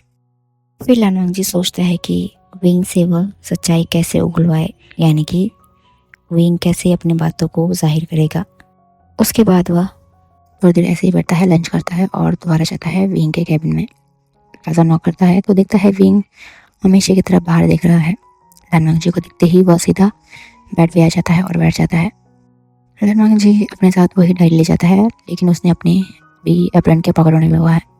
और फ्रेंड्स, एप्रन का पॉकेट थोड़ा बड़ा है तो प्लीज़ कोई जज मत करना कि उस पॉकेट में वो डायरी कैसे आई है, ठीक है। तो आप स्टोरी में आते हैं। लनमंग जी विंग से नॉर्मली बात कर रहा है, लेकिन विंग का रिएक्शन हमेशा की तरह ठंडा है। ना वो कुछ आंसर करता है, ना ही कोई एक्सप्रेशन शेयर करता है। तभी लनमंग जी विंग का डायरी सामने रखता है और कहता है, विंग क्या तुम अब भी कुछ नहीं बोलोगे? क्या तुम्हें खुद ही लेनी चाहिए ना? क्या तुम हमेशा के लिए इनके लिए जीते रहोगे? तुम इन्हें क्यों बचा रहे हो जिन्होंने तुम्हारे साथ इतना बुरा किया? मैं जानता हूँ विंग, तुम्हारी दिमागी हालत बिल्कुल सही है, लेकिन मैं ये नहीं जान पा रहा हूँ कि तुमने ये सब क्यों किया। मैं मर्डर की बात नहीं कर रहा, मैं ये कहना चाहता हूँ कि तुमने आत्महत्या करने की कोशिश क्यों की? क्यों विंग? क्या तुम मुझे एक फ्रेंड के नाते नहीं बता सकते? इतना कह के लनमंग जी विंग को बहुत ही प्यार भरी नजर से देखता है। विंग लनमंग जी का ये नज़र देख के एक पल के लिए सहम जाता है, क्योंकि यह नज़र उसने अपनी ज़िंदगी में पहली बार ही किसी की नज़रों में फील की थी। लेकिन वो इस चीज़ को एक्सेप्ट नहीं कर पा रहा है। ये एक्सेप्ट नहीं कर पा रहा है कि कोई उसे इस नज़र से देख सकता है। लनमंग जी धीरे से अपने हाथों से विंग के हाथ पकड़ता है और उसे अपने हाथों में लेता है और कहता है, विंग मुझे नहीं जानता मैं तुम्हारे बारे में क्यों इतना सोच रहा हूँ, लेकिन मुझे तुम्हारे बारे में चिंता होती है। मैं रात दिन तुम्हारे बारे में सोचता रहता हूँ, तो प्लीज़ इस दलदल से बाहर निकलो। अपना जो ये सेल्फ गिल्ट है उसे छोड़ दो और मुझे बताओ कि क्या चीज़ है जो तुम्हें सच्चाई बताने से रोक रही है। क्या तुम्हें उन लोगों ने धमकी दी है? इतने कहते ही विंग के एक्सप्रेशन चेंज होते हैं। लनमंग जी उन एक्सप्रेशन को समझ जाता है तो कहता है, विंग क्या सच में उन्होंने तुम्हें धमकी दी है? ये सुनते ही विंग की आंखों से आंसू बहने लगता है और वो रोने लगता है। लनमंग जी विंग को हक करता है और उसे रोने देता है। लगभग 15 मिनट के रोने के बाद विंग लनमंग से कहता है, मंग जी क्या मुझे इंसाफ मिलेगा? क्या मैं इंसाफ के हकदार हूँ सच में? विंग की ये बात सुन के लनमंग जी को ऐसा लगता है मानो उसका कलेजा फटने वाला हो। तब वह विंग के सर पे हाथ रखता है और कहता है, विंग हाँ क्यों नहीं, तुम्हें इंसाफ क्यों नहीं मिलेगा? तुम्हें इंसाफ ज़रूर मिलेगा, लेकिन इसके लिए तुम्हें पहले खुद पे विश्वास करना होगा और खुद के लिए स्टैंड लेना होगा। यदि तुम खुद के लिए स्टैंड नहीं लोगे तो तुम दूसरों से कैसे एक्सपेक्ट कर सकते हो कि वह तुम्हारे लिए स्टैंड लेगा? विंग प्लीज़ अपने आप को समझो और अपने लिए स्टैंड लो। हम भी तुम्हारी मदद तभी कर सकते हैं यदि तुम खुद अपनी मदद करना चाहोगे। विंग प्लीज़ इतना कर लो मेरे लिए। इतना कह के लनमंग जी विंग के हेड को प्यार से पैट करने लगता है। फिर विंग कहता है, ठीक है लनमंग जी, लेकिन मुझे टाइम चाहिए खुद को समझने के लिए। लनमंग जी कहता है, ठीक है मुझे जितना चाहिए उतना टाइम ले लो, लेकिन ज़्यादा देर मत करना। इतना कह के वो विंग को अपने से अलग करता है और फिर विंग से कहता है, तुम यहाँ आराम करो, मैं कल आके मिलता हूँ तुमसे। इतना कह के लनमंग जी विंग का डायरी भी अपने साथ ले जाता है। लंच के जाते ही विंग अपने बिस्तर पर लेट जाता है और फिर आंखें बंद करके सोने की कोशिश करता है। ये सीन यहीं कट होता है। अब हम देखते हैं लनवांग जी अपनी कैबिन में है और वो न्यू सेंग से बात कर रहा है। लनवांग जी न्यू सेंग से कहता है, वेसांग, मैं तुमसे मिलना चाहता हूँ उसी के सिलसिले में। न्यू सेंग उसे कहता है, ठीक है, ठीक, 1 घंटे बाद उसी कैफ़े में मिलेंगे। अब हम देखते हैं 1 घंटे बाद लनवांग जी और न्यू सेंग एक दूसरे के आमने सामने हैं। तब लनवांग जी न्यू सेंग को बताता है कि विंग ने आज बात की, जिसे सुनकर वेसांग बहुत खुश हो जाता है और कहता है, क्या कहा उसने? लनवांग जी उसे कहता है कि मुझे लगता है शायद उसके फैमिली वालों ने उसे डराने की या धमकाने की कोशिश की थी, इसीलिए शायद वो अपना कॉन्फिडेंस लूज कर चुका है। उसे लगता है कि अगर वो कुछ कहेगा भी तो लोग उसका विश्वास नहीं करेंगे। न्यू सेंग कहता है, एज एक्सपेक्टेड, मैं भी ये सोच रहा था, पक्का उन लोगों ने ही उसे कुछ कहा होगा, लेकिन अब हम क्या करें? तब लनवांग जी कहता है, उसने कहा उसे टाइम चाहिए अपने आप को समझने के लिए, तो उम्मीद करते हैं कि जल्द ही वो कुछ बोले और फिर हम आगे एक्शन लें। तब न्यू सेंग कहता है, ठीक है। तब लनवांग जी कहता है, और तुम्हें कुछ और पता चला? तो न्यू सेंग कहता है, बाकी तो कुछ नहीं पता चला, लेकिन मुझे कुछ अनयूजुअल चीज़ें मिली उसके पास से। लनवांग जी कहता है, जैसे कि? तब न्यू सेंग उसे बताता है कि विंग के जो छोटा सा कमरा है उसे वहाँ पे ढेर सारे ऑइंटमेंट मिले और मेडिसिन मिले, जो कि मैक्सिमम जब हमारा स्किन बर्न हो जाता है उस टाइम या फिर किसी इंजरी के टाइम यूज़ करते हैं। लनवांग जी कहता है, इतना सारा एक साथ रखने का तो मेरे हिसाब से एक ही कारण हो सकता है। न्यू सेंग कहता है, मुझे भी यही लगता है, शायद विंग के साथ ये जो टॉर्चर है वो अभी से नहीं बहुत पहले से हो रहा है, जैसे कि विंग ने अपने डायरी में भी लिखा है। तब लनवांग जी कहते हैं, फिर न्यू सेंग कहता है, अब बस हमें उस वक्त का इंतजार है जब विंग अपने मुंह से खुद हमें सच्चाई बताएगा। लनवांग जी कहता है, होप फॉर द बेस्ट। इतना कह के वो दोनों अपने बातों को ख़त्म करते हैं और फिर अपने अपने अपार्टमेंट चले जाते हैं। इनके दिन ऐसे ही बीते जाते हैं। लनवांग जी हर दिन विंग से मिलता है। विंग अब थोड़ा बहुत बातें करने लग गया है लनवांग जी के साथ, और इवन कि अब वो बाकी जो हॉस्पिटल के स्टाफ है, यानी कि नर्सिस और किचन स्टाफ, क्लीनिंग स्टाफ जितने भी है, सबसे अच्छे से बातें करता है। ज़्यादा नहीं बट लिमिटेड। सभी लोग जान चुके हैं कि विंग को फ्रेम किया गया है और विंग मन का बहुत अच्छा है। हॉस्पिटल के सभी लोग उसके अच्छे फ्रेंड हो गए हैं। सभी को उसी इस कंडीशन पे बहुत दुख हो रहा है, लेकिन बेचारे कोई कुछ नहीं कर सकता। तभी हम देखते हैं लगभग 10 दिन बाद का सीन। लनवांग जी कमरे में एंटर करता है तो दिखता है विंग आराम से बेड में बैठा हुआ है और वह बहुत गहरी सोच में है। उसी के साइड में जो पेशेंट का बेड साइड ट्रॉली होता है, उसमें एक पुराना फ़ोन है पड़ा हुआ, बहुत ही खस्ता हालत में, जिसका स्क्रीन पूरा टूट चुका है। लनवांग जी धीरे से विंग के पास जाता है, फिर विंग से कहता है, विंग। विंग लनवांग जी की तरफ देखता है और फिर एक बो का इशारा करता है। लनवांग जी बैठता है और कहता है, विंग 10 दिन हो चुके हैं, क्या तुमने कुछ डिसाइड किया? विंग गहरी सांस लेता है और कहता है, मैंने डिसाइड किया है कि मैं अपने आप को तलाशूंगा और मैं सच को सामने लाऊंगा। फिर वो दोबारा गहरी सांस लेता है और फिर लनवांग जी को पूरा बता देता है कि मैडम यू और उसके फादर ने उसे बेच दिया था और फिर वैन रोहन उसी का फ़ायदा उठाने का कोशिश कर रहा था, जिसके डिफेंस में विंग को उसे मारना पड़ा।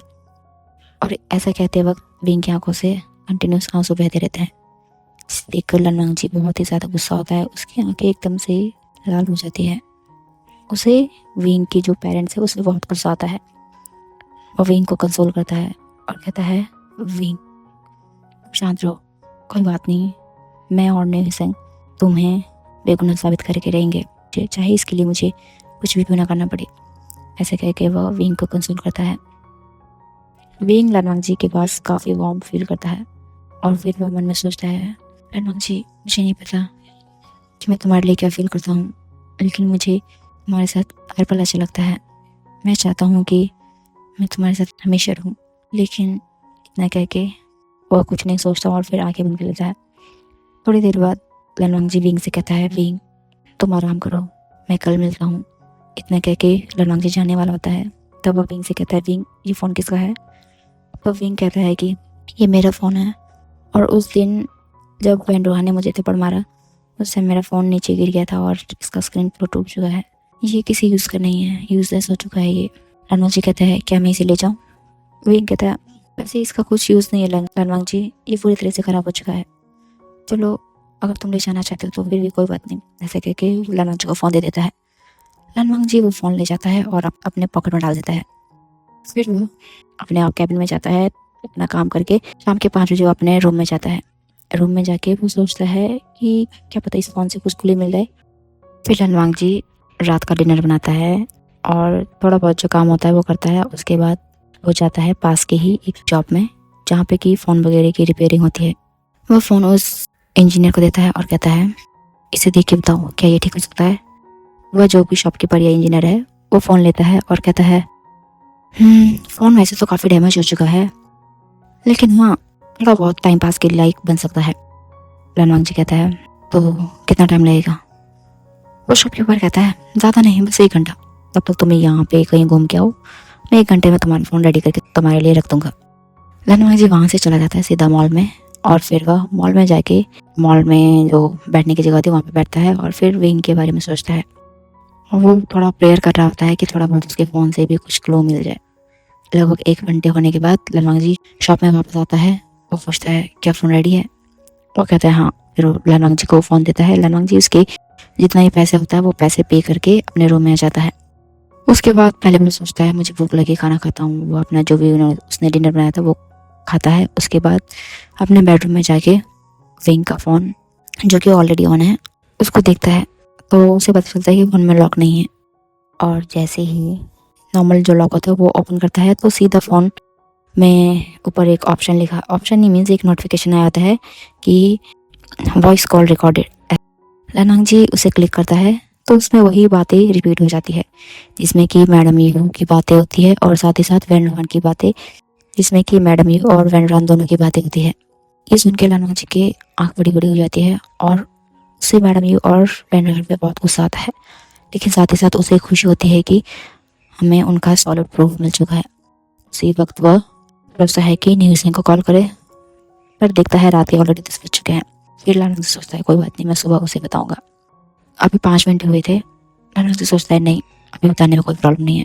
फिर वो न्यूज़ सिंह को कॉल करता है और फिर न्यूज़ सिंह को बताता है कि उसने विंग का फ़ोन रिपेयर किया है, जिसमें उसे एक ऑडियो क्लिप मिला है जिसमें कि मैडम यू और वैन रॉन की रिकॉर्डिंग है, उनके कन्फेशन ही मान लो, उनके कन्फेशन का जो उन्होंने जुर्म किया है उसका, जिसके अकॉर्डिंग ये साफ पता चलता है कि मैडम यू गुनहगार हैं, साथ ही जियांग फेमियन और वैन रॉन। और वैन रॉन से बचने के लिए ही, यानी कि विंग ने डिफेंस में ही वैन रॉन को मारा था, अदरवाइज उसका कोई भी इंटेंशन नहीं था मारने का। ये सुन के न्यू सिंह बहुत खुश होता है और कहता है गुड, ये हमारे लिए बहुत बड़ा सॉलिड प्रूफ है। फिर लनवांग के साथ ही साथ न्यू सिंह से बताता है कि आज विंग ने उसे पूरा बता दिया कि मैडम यू और वैन रॉन ने ही उसे, मतलब मैडम यू ने उसे बेचा था और वैन रॉन ने उसके साथ ऐसा ज़बरदस्ती करने की कोशिश की थी जिसकी वजह से विंग ने उसे मारा। न्यू सिंह कहता है बहुत बढ़िया, कल तुम दोबारा से जाना और उससे कहना कि हम ये केस दोबारा लड़ेंगे उसके लिए, ताकि हम कल से ही अपनी अपील डाल दे विंग के रिहाई के लिए। लनवांग जी ठीक है कहता है और फिर दोनों फ़ोन रख के सो जाते हैं। रात का सीन यही कट होता है और सुबह हो गई है। हम देखते हैं लनवांग जी आज ड्यूटी स्टार्ट होने से पहले ही विंग के पास पहुंच चुका है। उसने विंग को बस इतना बताया कि तुम्हें अपने लिए गवाही देनी होगी, क्या तुम रेडी हो? विंग डरा सहमा कहता है हाँ हाँ ठीक है। ये सीन यही कट होता है। अब हम देखते हैं न्यू सिंह जो कि कोर्ट में पहुंच चुका है और उसने जज के पास एक अर्जी डाली है कि वो विंग का जो केस है दोबारा से रीओपन करना चाहता है और विंग को बेगुनाह साबित करना चाहता है। जो अपोजिशन लॉयर है वो कहते हैं कि इसमें साबित करने वाली कौन सी बात है, विभूषण ऑलरेडी गिल्टी है, उसी ने ये मर्डर किया है, तो इसमें साबित क्या करना है। न्यू सिंह एक क्रिपी स्माइल करता है और कहता है लॉयर मोशियानो, क्या आपको नहीं लगता कि आप कानून से बड़े नहीं हो सकते? विभूषण को भी हक है कि वो दोबारा रीअपील करे अपने बेल के लिए, अपने इंसाफ के लिए। हाँ, अब मोशन ने चुप हो जाता है। न्यू सिंह दोबारा जज की तरफ मुड़ता है। जज सर नोट करता है लेकिन कहता है लॉयर न्यू सिंह, आपकी जो क्लाइंट है विभूषण, उसका तो मेंटल स्टेटस ज़्यादा अच्छा नहीं है, फिर वो कैसे गवाही दे सकता अपने बारे में। तब न्यू सिंह एक और पेपर निकालता है जो कि हॉस्पिटल की तरफ से है, यानी कि लनवांग जी जो विंग का मेन साइकेट्रिस्ट है उसका पेपर है, जिसमें उसने विंग को पूरा क्लीन चिट दिया है कि उसे अब कोई भी मेंटल सिकनेस नहीं है। यानी कि पहले था बट अब वो बिल्कुल ठीक है, यानी कि हेल्दी पर्सन है, ना उसे कोई मेंटल प्रॉब्लम है ना ही किसी तरीके का और प्रॉब्लम। तो जज कहता है ठीक है, कल ठीक 10 बजे यहीं मिलते हैं और ये केस फ़िलहाल के लिए केस यहीं ख़त्म होता है। इतना कह के जज वहाँ से चला जाता है। फिर निमी सिंह वापस आता है, तभी वो कुछ सोचता है और फिर एक स्माइल करता है। हम देखते हैं लगभग दोपहर का समय है और जो यांग फैमिली की जो पुरानी मेड है वो घर का सामान ले गई, यानी कि जो किचन का सामान है वो लेके जा ही रही होती है। तभी एक छोटी सी गली आती है, उसे लगता है मानो कोई उसका पीछा कर रहा है। वो डरे डरे कदमों से आगे बढ़ती है, तभी अचानक कोई उसका हाथ पकड़ लेता है और जैसे ही वो पीछे मुड़ती है एकदम से डर जाती है। इसी के साथ हमारा ये सीन यहीं ख़त्म हो जाता है। अब हम चलते हैं विंग के पास, जो आज दोबारा उसी खिड़की के पास खड़ा हुआ है। लेकिन आज उसे दिल में बहुत खुशी हो रही है, पता नहीं क्यों। उसे नहीं पता कि कल क्या होने वाला है, यानी कि उसे इंसाफ मिलेगा या नहीं मिलेगा, लेकिन बस उसे इस बात की खुशी है कि लनवांग जी उसके साथ है, प्लस उसने उस पर भरोसा किया है जो कि शायद उसके फैमिली ने भी नहीं किया। उसे इसी बात की बहुत खुशी है। इतने में लनवांग जी अंदर आता है और वो कहता है विंग लनवांग जी को देखता है और बहुत ही स्वीट सी स्माइल करता है, जिस स्माइल को देखकर लनवांग जी को अपने मन में बहुत वार्म फील होता है और इसका दिल बहुत जोर से धड़कने लगता है। वह एक पल के लिए विंग में हो जाता है, उसे पता ही नहीं चलता कब विंग उसके पास आ गया। फिर विंग कहता है वांग जी। लनवांग जी अपने ख्यालों से बाहर आता है। फिर वो कहता है क्या तुम रेडी हो? विंग कहता है मैं रेडी हूँ। उसके बाद लनवांग जी पर्सनली खुद विंग को ले जाता है, उसकी जितने भी डिस्चार्ज के फाइल्स थे वो रेडी करता है और उतनी ही देर में निमी सिंह हो जाता है अपनी कार लेके। फिर लनवांग जी विंग निमी सिंह सीधे निकलते हैं कोर्ट की तरफ। अभी लगभग 9:30 हुए हैं और पूरा न्यूज़ में हल्ला फैल चुका है कि विंग विभूषण, जिसको कि मेंटल सिकनेस हो गया था, अब वह बिल्कुल ठीक हो चुका है और दोबारा से केस रीओपन हो चुका है। विंग और लनवांग जी निमी सिंह जैसे ही कोर्ट के बाहर पहुंचते हैं तो वहाँ पे बहुत सारे मीडिया के लोग हैं, साथ ही साथ वहाँ पे वैन रोहन के फैमिली भी है, लेकिन उनका रिएक्शन बिल्कुल ज़ीरो है। यानी कि उन्हें कोई फ़र्क नहीं पड़ रहा है कि विंग यहाँ पे आया है या फिर उनके फादर को इंसाफ मिलेगा या नहीं।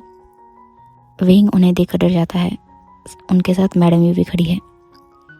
तब निमी सिंह विंग से कहता है विंग डरो मत, मुझे लगता है शायद वैन रोहन का अपने फैमिली के साथ रिलेशन कुछ अच्छे नहीं थे, इस कारण से उन्होंने अभी तक ऐसा कुछ काम नहीं किया है जिसके कारण कि तुम्हें घबराना पड़े। फिर लनवांग जी और निमी सिंह विंग को निकालते हैं और जैसे तैसे करके वो लोग मीडिया की भीड़ से अलग करते हुए उसे सीधे ले जाते हैं कोर्ट रूम में। देखते देखते जो कोर्ट रूम है पूरा फिल हो जाता है। विंग वहीं बैठा रहता है साथ में लनवांग जी और निमी सिंह अपना जो भी है प्रोसेस स्टार्ट करता है विंग को इंसाफ दिलाने का। इतने में वही जो अपोजिशन पार्टी का लॉयर है यानी कि मोशन, वो कहता है मिस्टर निमी सिंह, यानी कि लॉयर निमी सिंह, मैंने तो कल ही कहा था कि आपका ये केस दोबारा से रीओपन करना वेस्ट है, चलो फिर भी देख लेते हैं। वैसे तो मैं जानता हूँ कि ये केस साफ है, बिल्कुल क्लियर क्रिस्टल जैसा, जिसमें कि हमें पता चलता है विंग ने यानी कि विभूषण आपके क्लाइंट ने जानबूझकर मेरे क्लाइंट वैन रोहन को मारा है जस्ट फॉर हिज प्रॉपर्टी। निमी सिंह एक स्माइल करता है और कहता है ऑब्जेक्शन माय लॉर्ड। फिर जज कहता है ऑब्जेक्शन ग्रांटेड। फिर निमी सिंह कहता है लॉयर मोशन, आप पहले से ही ज़्यादा बोलते हो या फिर वैन रोहन की फैमिली की तरफ से कुछ अलग से ही इंसेंटिव मिले हैं? मोशन में गुस्सा होता है और कहता है लॉयर निमी सिंह, समान सवाल की बात कीजिए। निमी सिंह कहता है ठीक है, मैं सीधे मुद्दे पे आता हूँ। सर, मेरे पास कुछ ऐसा सबूत हाथ लगा है जिससे कि ये पूरा केस एकदम से अलग दिशा की ओर चला जाएगा। इतना कह के वह एक लाउड स्पीकर मंगाता है और उसको एक नॉर्मल वॉइस पे रखता है, इतना कि वो जितने भी इस कोर्ट रूम में लोग हैं उनके लिए ऑडिबल हो। उसके बाद वह विंग का भी टूटा हुआ फोन को जो वॉइस क्लिप रिकॉर्डेड है उसको स्टार्ट करता है। तब हमें सुनाई देता है मैडम यू की आवाज़। हाँ विशान, जो कह रही होती है, हाँ विशान क्या हो तुम्हें, तुम क्यों डिस्टर्ब कर रहे हो हमें। तब विंग कहता है मदर मदर ये अंकल क्या कह रहे हैं, क्या सच कह रहे हैं। तब मैडम यू कह रही है सच कह रहे हैं वो, हमने तुम्हें बेच दिया है। तुम्हारे फादर और मैंने डिसाइड किया है कि तुम यूजलेस हो, वैसे भी तुम कुछ काम नहीं करते, तो हमने सोचा क्यों ना तुम्हें बेच के हम अच्छी खासी रकम ले ले। इसीलिए से और आज से वैन रोहानी तुम्हारा मास्टर है, तुम इसके आगे कठपुतली हो, हमने तुम्हें इसे बेच दिया है और दोबारा कॉल करने की हिम्मत मत करना। इसके बाद अब विंग और वैन रोहान के बीच में जो बातें हुई वो सुनाई देती है। देख लिया तुमने, अब क्या कहना चाहते हो। मैंने जो पैसे दिए हैं मैं तो वसूलूंगा ही, अब से तुम केवल एक प्लेजर के टॉय हो मेरे लिए और मुझे अच्छी तरीके से सेटिस्फाई करना, समझे। इसके बाद ही एक जोर से थप्पड़ मारने की आवाज़ आती है और फिर ऐसा लगता हो मानो जैसे फ़ोन कहीं ऊंचे से गिरा हो, और उसी के साथ एक हैवी से आइटम के गिरने की भी आवाज़ आती है। और फिर इसके बाद विंग की आवाज़ आती है जो कह रहा होता है मेरे पास मत आना, नहीं तो मैं तुम्हें मार दूंगा। वैन रोहान क्रीपी स्माइल करता और कहता अच्छा मेरे पास इतनी हिम्मत है कि तुम वैन रोहान को मार सको, चलो हम मार लो। विंग कहता मैं कह रहा हूँ मैं मार दूंगा तुम्हें। वैन रोहान कहता है तुम्हारे पास तो ये ऑप्शन है, या तो तुम मुझे मारो तब तुम यहाँ से भाग सकते हो, या फिर तुम्हें हमेशा के लिए मेरा मिस्ट्रेस बन के रहना होगा, हमेशा हमेशा के लिए। इसके बाद ऐसा लगता हो मानो दो लोगों के बीच में हाथापाई चल रही हो, और फिर अचानक से टंग की आवाज़ आती है और इसी के साथ दो लोगों के बीच की हाथापाई अचानक से रुक जाती है। और लगभग 10 सेकंड बाद ऐसा लगता है मानो फ़ोन के ऊपर कोई बहुत ही भारी सी चीज़ गिर गई है, और फिर रिकॉर्डिंग यहीं पे एंड हो जाता है। लोगों के अब एक्सप्रेशन चेंज होने लगते हैं और सभी लोग मैडम यू, जंग फेमियन जो कि ऑलरेडी वहीं पे हैं, उनको बहुत ही घृणा की नज़रों से देखने लगते हैं, साथ ही साथ वैन फैमिली को भी। और अब हम देखते हैं अब पूरे कोर्ट रूम में एक तरह की गॉसिप स्टार्ट हो चुकी है। गॉसिप मीन्स एक तरह का घृणा का वातावरण हो गया है। घृणा मीन्स उन्हें विश्वास नहीं हो रहा है कि कोई माँ और फादर अपने बेटे के लिए ऐसा कर सकते हैं। इतने में जज कहता है ऑर्डर ऑर्डर, कृपया कोर्ट की मर्यादा को बनाए रखें। सभी लोग चुप हो जाते हैं। उसके बाद नीवी सिंह कहता है मेरे पास एक और चीज़ है, यानी कि मेरे पास एक और प्रूफ है जिससे कि ये पता चलता है जंग फेमियन और मैडम यू अपने ही बच्चे का फिजिकल असॉल्ट करते थे। उसके बाद वह विंग का डायरी देता है जज के पास। फिर नीवी सिंह इसके साथ ही 2 पेपर्स देता है, यानी कि एक पेपर वो जिसमें कि ये पूरा पता चलता है कि जो ये वॉइस रिकॉर्डिंग है वो फैब्रिकेटेड नहीं है, यानी कि उसमें किसी भी तरीके का झोल नहीं है, वो एक्चुअल रिकॉर्डिंग है, यानी कि उसको एआई द्वारा जनरेट नहीं किया गया है। साथ ही साथ दूसरा पेपर जिसमें कि पता चलता है ये एक्चुअल में विंग की राइटिंग है और 100% ऑथेंटिकेटेड है। नीवी सिंह ने ऑलरेडी बना के रखा था क्योंकि वो एक लॉयर है, तो वो जानता है कि इन चीज़ों के लिए उसे प्रूफ देना पड़ेगा सामने, तो उसने ऑलरेडी एक दिन पहले ही सब कुछ रेडी करके रखा था। और वो जानता था कि और कोई जज अगर बोले ना बोले वो शनु ज़रूर अपना मुंह खोलेगा इसकी ऑथेंटिसिटी के लिए, इसीलिए वो पहले ही एक कदम आगे अपना चाल चल चुका था। फिर जज दोनों पेपर लेता है और दोनों को ध्यान से पढ़ता है। फिर नीवी सिंह की तरफ देखते हुए एक पॉजिटिव सिग्नल देता है। इट मीन्स कि ये जो पेपर है वो ऑथेंटिकेटेड है, क्योंकि नीवी सिंह ने इसे ठीक उसी जगह से ऑथेंटिकेट करवाया था जहाँ से कि हर लीगल काम यानी कि हर गवर्नमेंट ऑफिशियल्स उस काम को करवाते हैं, जहाँ से कि 100% रिजल्ट ट्रू निकलता है, सच निकलता है। अभी तक वहाँ का कोई भी ऐसा प्रूफ गलत नहीं निकला है जो कि उन्होंने ऑथेंटिकेट करके दिया है। इसलिए विंग के इस रिपोर्ट को भी जो जज है उसे ग्रीन सिग्नल दे देता है, यानी कि उसे एक्सेप्ट कर लेता है। फिर जज नीवी सिंह से कहता है और कोई सबूत। नीवी सिंह कहता है हाँ जी एक और है, लास्ट गवाह। तभी नीवी सिंह इशारा करता है और पुलिस ले आती है विंग के घर के सबसे पुरानी मेड को, यानी वही जो विंग की हमेशा केयर करती थी, इसको देखकर जियांग फेमियान और मैडम की आंखें बड़ी बड़ी हो जाती है। उन्हें अपने दिल में घबराहट महसूस होती है। वो बूढ़ी औरत कटघरे में आती है। फिर नीमिसेंग उस औरत के पास जाता है और कहता है, तो मिसिस वैन, ग्रैनी वैन, आप कुछ बताना चाहेंगी जियांग फेमियान और मैडम के बारे में? ग्रैनी वैन उन दोनों को देखती है और कहती है कि विभूषण बाबा बहुत अच्छे हैं, क्योंकि जियांग फेमियान के फर्स्ट बीवी के बेटा है, लेकिन वो उनको बिल्कुल पसंद नहीं करते। यानी कि ना जियांग फेमियान पसंद करते हैं और ना ही उनकी वाइफ। वो उनके साथ जानवरों से भी बदतर सलूक करते हैं। उसको तो घर के सर्वेंट जितने भी आज़ादी नहीं है, ना उसे कहीं जाने देते हैं, ना ही कुछ। इतना कह के ग्रैनी वैन रुक जाती है। तो हम देखते हैं कि ग्रैनी वैन मैडम यू और जियांग फेमियान का कच्चा चिट्ठा पूरा खोल के रख देती है। बचपन से लेकर अभी तक विंग ने जो सब कुछ कहा, वो सब कुछ उसको उनको एक ही शब्दों में, एक ही बार में सब कुछ बयां कर देती है। ये सुन के विंग की आंखों में आंसू आ जाता है और वह दोबारा सिसकने लगता है। अब सभी लोगों की आंखें टिक जाती है जियांग फेमियान और मैडम पे। वो दोनों डरने लगते हैं। फिर ग्रैनी वैन को थैंक यू बोल के नीमिसेंग वापस भेज देता है। ग्रैनी वैन सीधा आती है विंग के पास और फिर उसी के पास बैठ जाती है। तब ग्रैनी वैन विंग का हाथ पकड़ती है और उसकी तरफ देख के एक रीअश्योरेंस देती है कि बच्चा तुम ठीक हो। विंग ग्रैनी वैन को देखता है और फिर एक शायरी करता है।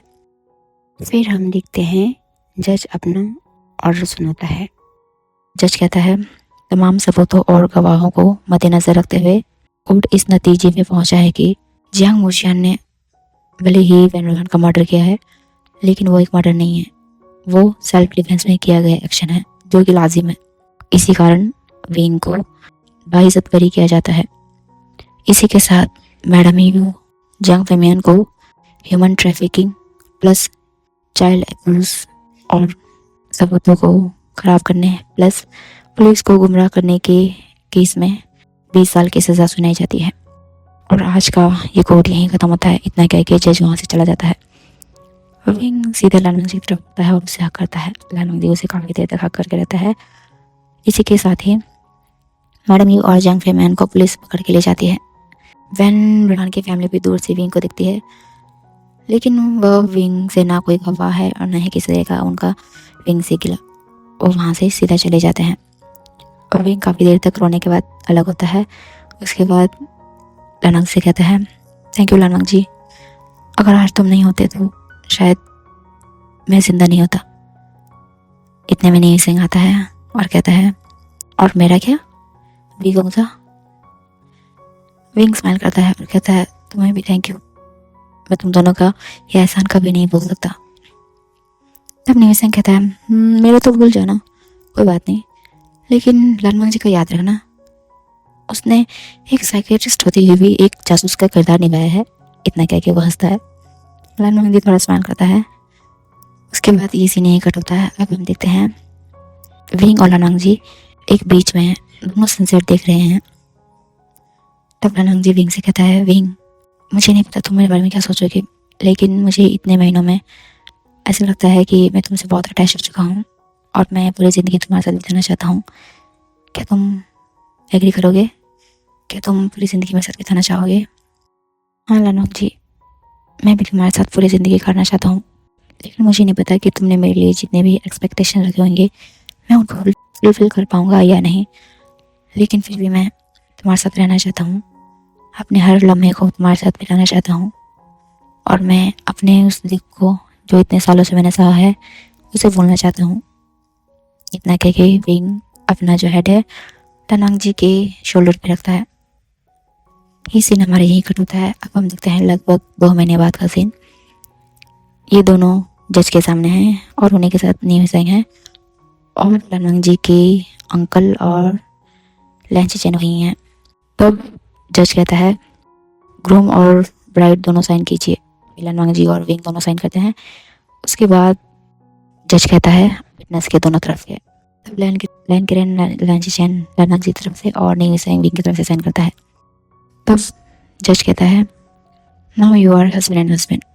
इतना कह के वो स्माइल करता है। इतना सुनते ही नीमिसेंग कहता है, ये लो मुंह मीठा करो। इतना कहते ही वो सबको एक चॉकलेट देता है। ये देख के लैंचेन बहुत खुश होते हैं। फिर विंग के पास जाते हैं। विंग को कहते हैं वेलकम टू आवर फैमिली। मैं बहुत खुश हूँ विंग तुम्हारे लिए और लनवांग जी के लिए। तुम जानते हो हमने इस लनवांग जी को कितने बार कहा शादी के लिए, लेकिन ये बिल्कुल नहीं मानता था। लेकिन मैं बहुत खुश हूँ, तुमने हमारी ये जिद पूरी कर दी। इतना कह के वह विंग को गले से लगाता है। विंग अंकल किरण की बाहों में एक फादरली टच महसूस करता है। यह महसूस करते ही उसकी आंखों में आंसू आ जाता है। तब लैन किरण विंग से कहता है, बेटा अब रोने का नहीं, अब तुम्हारे हंसी खुशी वाले दिन स्टार्ट होने वाले हैं। इतना कह के वह विंग से अलग होता है और उसके आंसू पहुंचता है। फिर लैन चिचन आते हैं और कहते हैं वेलकम टू आवर फैमिली आशियन। फिर वो स्माइल करता है। ये सीन यहीं कट होता है। अब हम देखते हैं सीधा वेडिंग नाइट का सीन। लनवांग जी और विंग दोनों आमने सामने बैठे हुए हैं। तब लनवांग जी विंग से कहता है, विंग आई लव यू। तो विंग भी लनवांग जी से कहता है आई लव यू टू लांजा। और फिर देखते देखते वो दोनों एक दूसरे की आंखों में खो जाते हैं और धीरे धीरे एक दूसरे के बहुत करीब आते हैं। ऐसे ही देखते देखते इन दोनों के बीच में किस होता है और वो किस धीरे धीरे उनके रोमांस को बढ़ा देते हैं और उनके बीच में एवरीडे स्टार्ट हो जाता है। ये दोनों ऐसे ही अपनी वेडिंग नाइट बहुत ही रोमांटिक वे से स्पेंड करते हैं और सुबह के लगभग 4 बजे वो दोनों एक दूसरे की बाहों में बाहें डाले थक हार के सो जाते हैं। ये सीन हमारा यहीं कट होता है। वहीं हम देखते हैं नी सिंह ने भी अपने ब्रदर यानी कि नी मिंजे को ये बता दिया है कि जंग चैन का विंग के जेल जाने के पीछे या फिर वैन रोहान के उस स्कैंडल के पीछे कोई भी हाथ नहीं है, जिस कारण से नी मिंजे ने भी जंग चैन से शादी कर ली है। और जंग चैन और नी मिंजे बहुत दूर रहते हैं। नी मिंजे ने अपनी जितनी प्रॉपर्टी थी दोनों भाइयों में हाफ कर ली है, यानी कि हाफ उसने नी सिंह को दी है और हाफ अपने लिए रखकर वह जंग चैन के साथ काफ़ी दूर गाँव में रहता है। वहीं नी सिंह को भी उसका प्यार मिल चुका है, यानी कि वेनिंग और नी सिंह दोनों बहुत खुश रहते हैं। ये सीन यहीं पे कट होता है। अब चलते हैं हमारे फंक्शन पे। हम देखते हैं विंग की सुबह जब नींद खुलती है तो वह अपने आप को लनवांग जी की बाहों में पाता है। वह लनवांग जी को ही देखता रहता है और देखता है कि सुबह के लगभग 10 बज चुके हैं। इतने में लनवांग जी अपनी आँख खोलता है और वह विंग को देखता है। फिर वो विंग से कहता है थैंक यू विंग। विंग उसे हैरानी भरी नजर से देखता है। फिर वो कहता है क्यों लांजा। तब लनवांग जी कहता है मेरी लाइफ में आने के लिए। इतना कह के वह विंग के फरक पे किस करता है। फिर दोनों एक दूसरे की तरफ देखते हैं और इसी के साथ हमारा ये छोटा सा फैन फिक्शन यही एंड होता है। तो फ्रेंड्स मिलते हैं मेरे नए यानी कि नेक्स्ट एपिसोड में। तब तक के लिए tata bye bye and take care.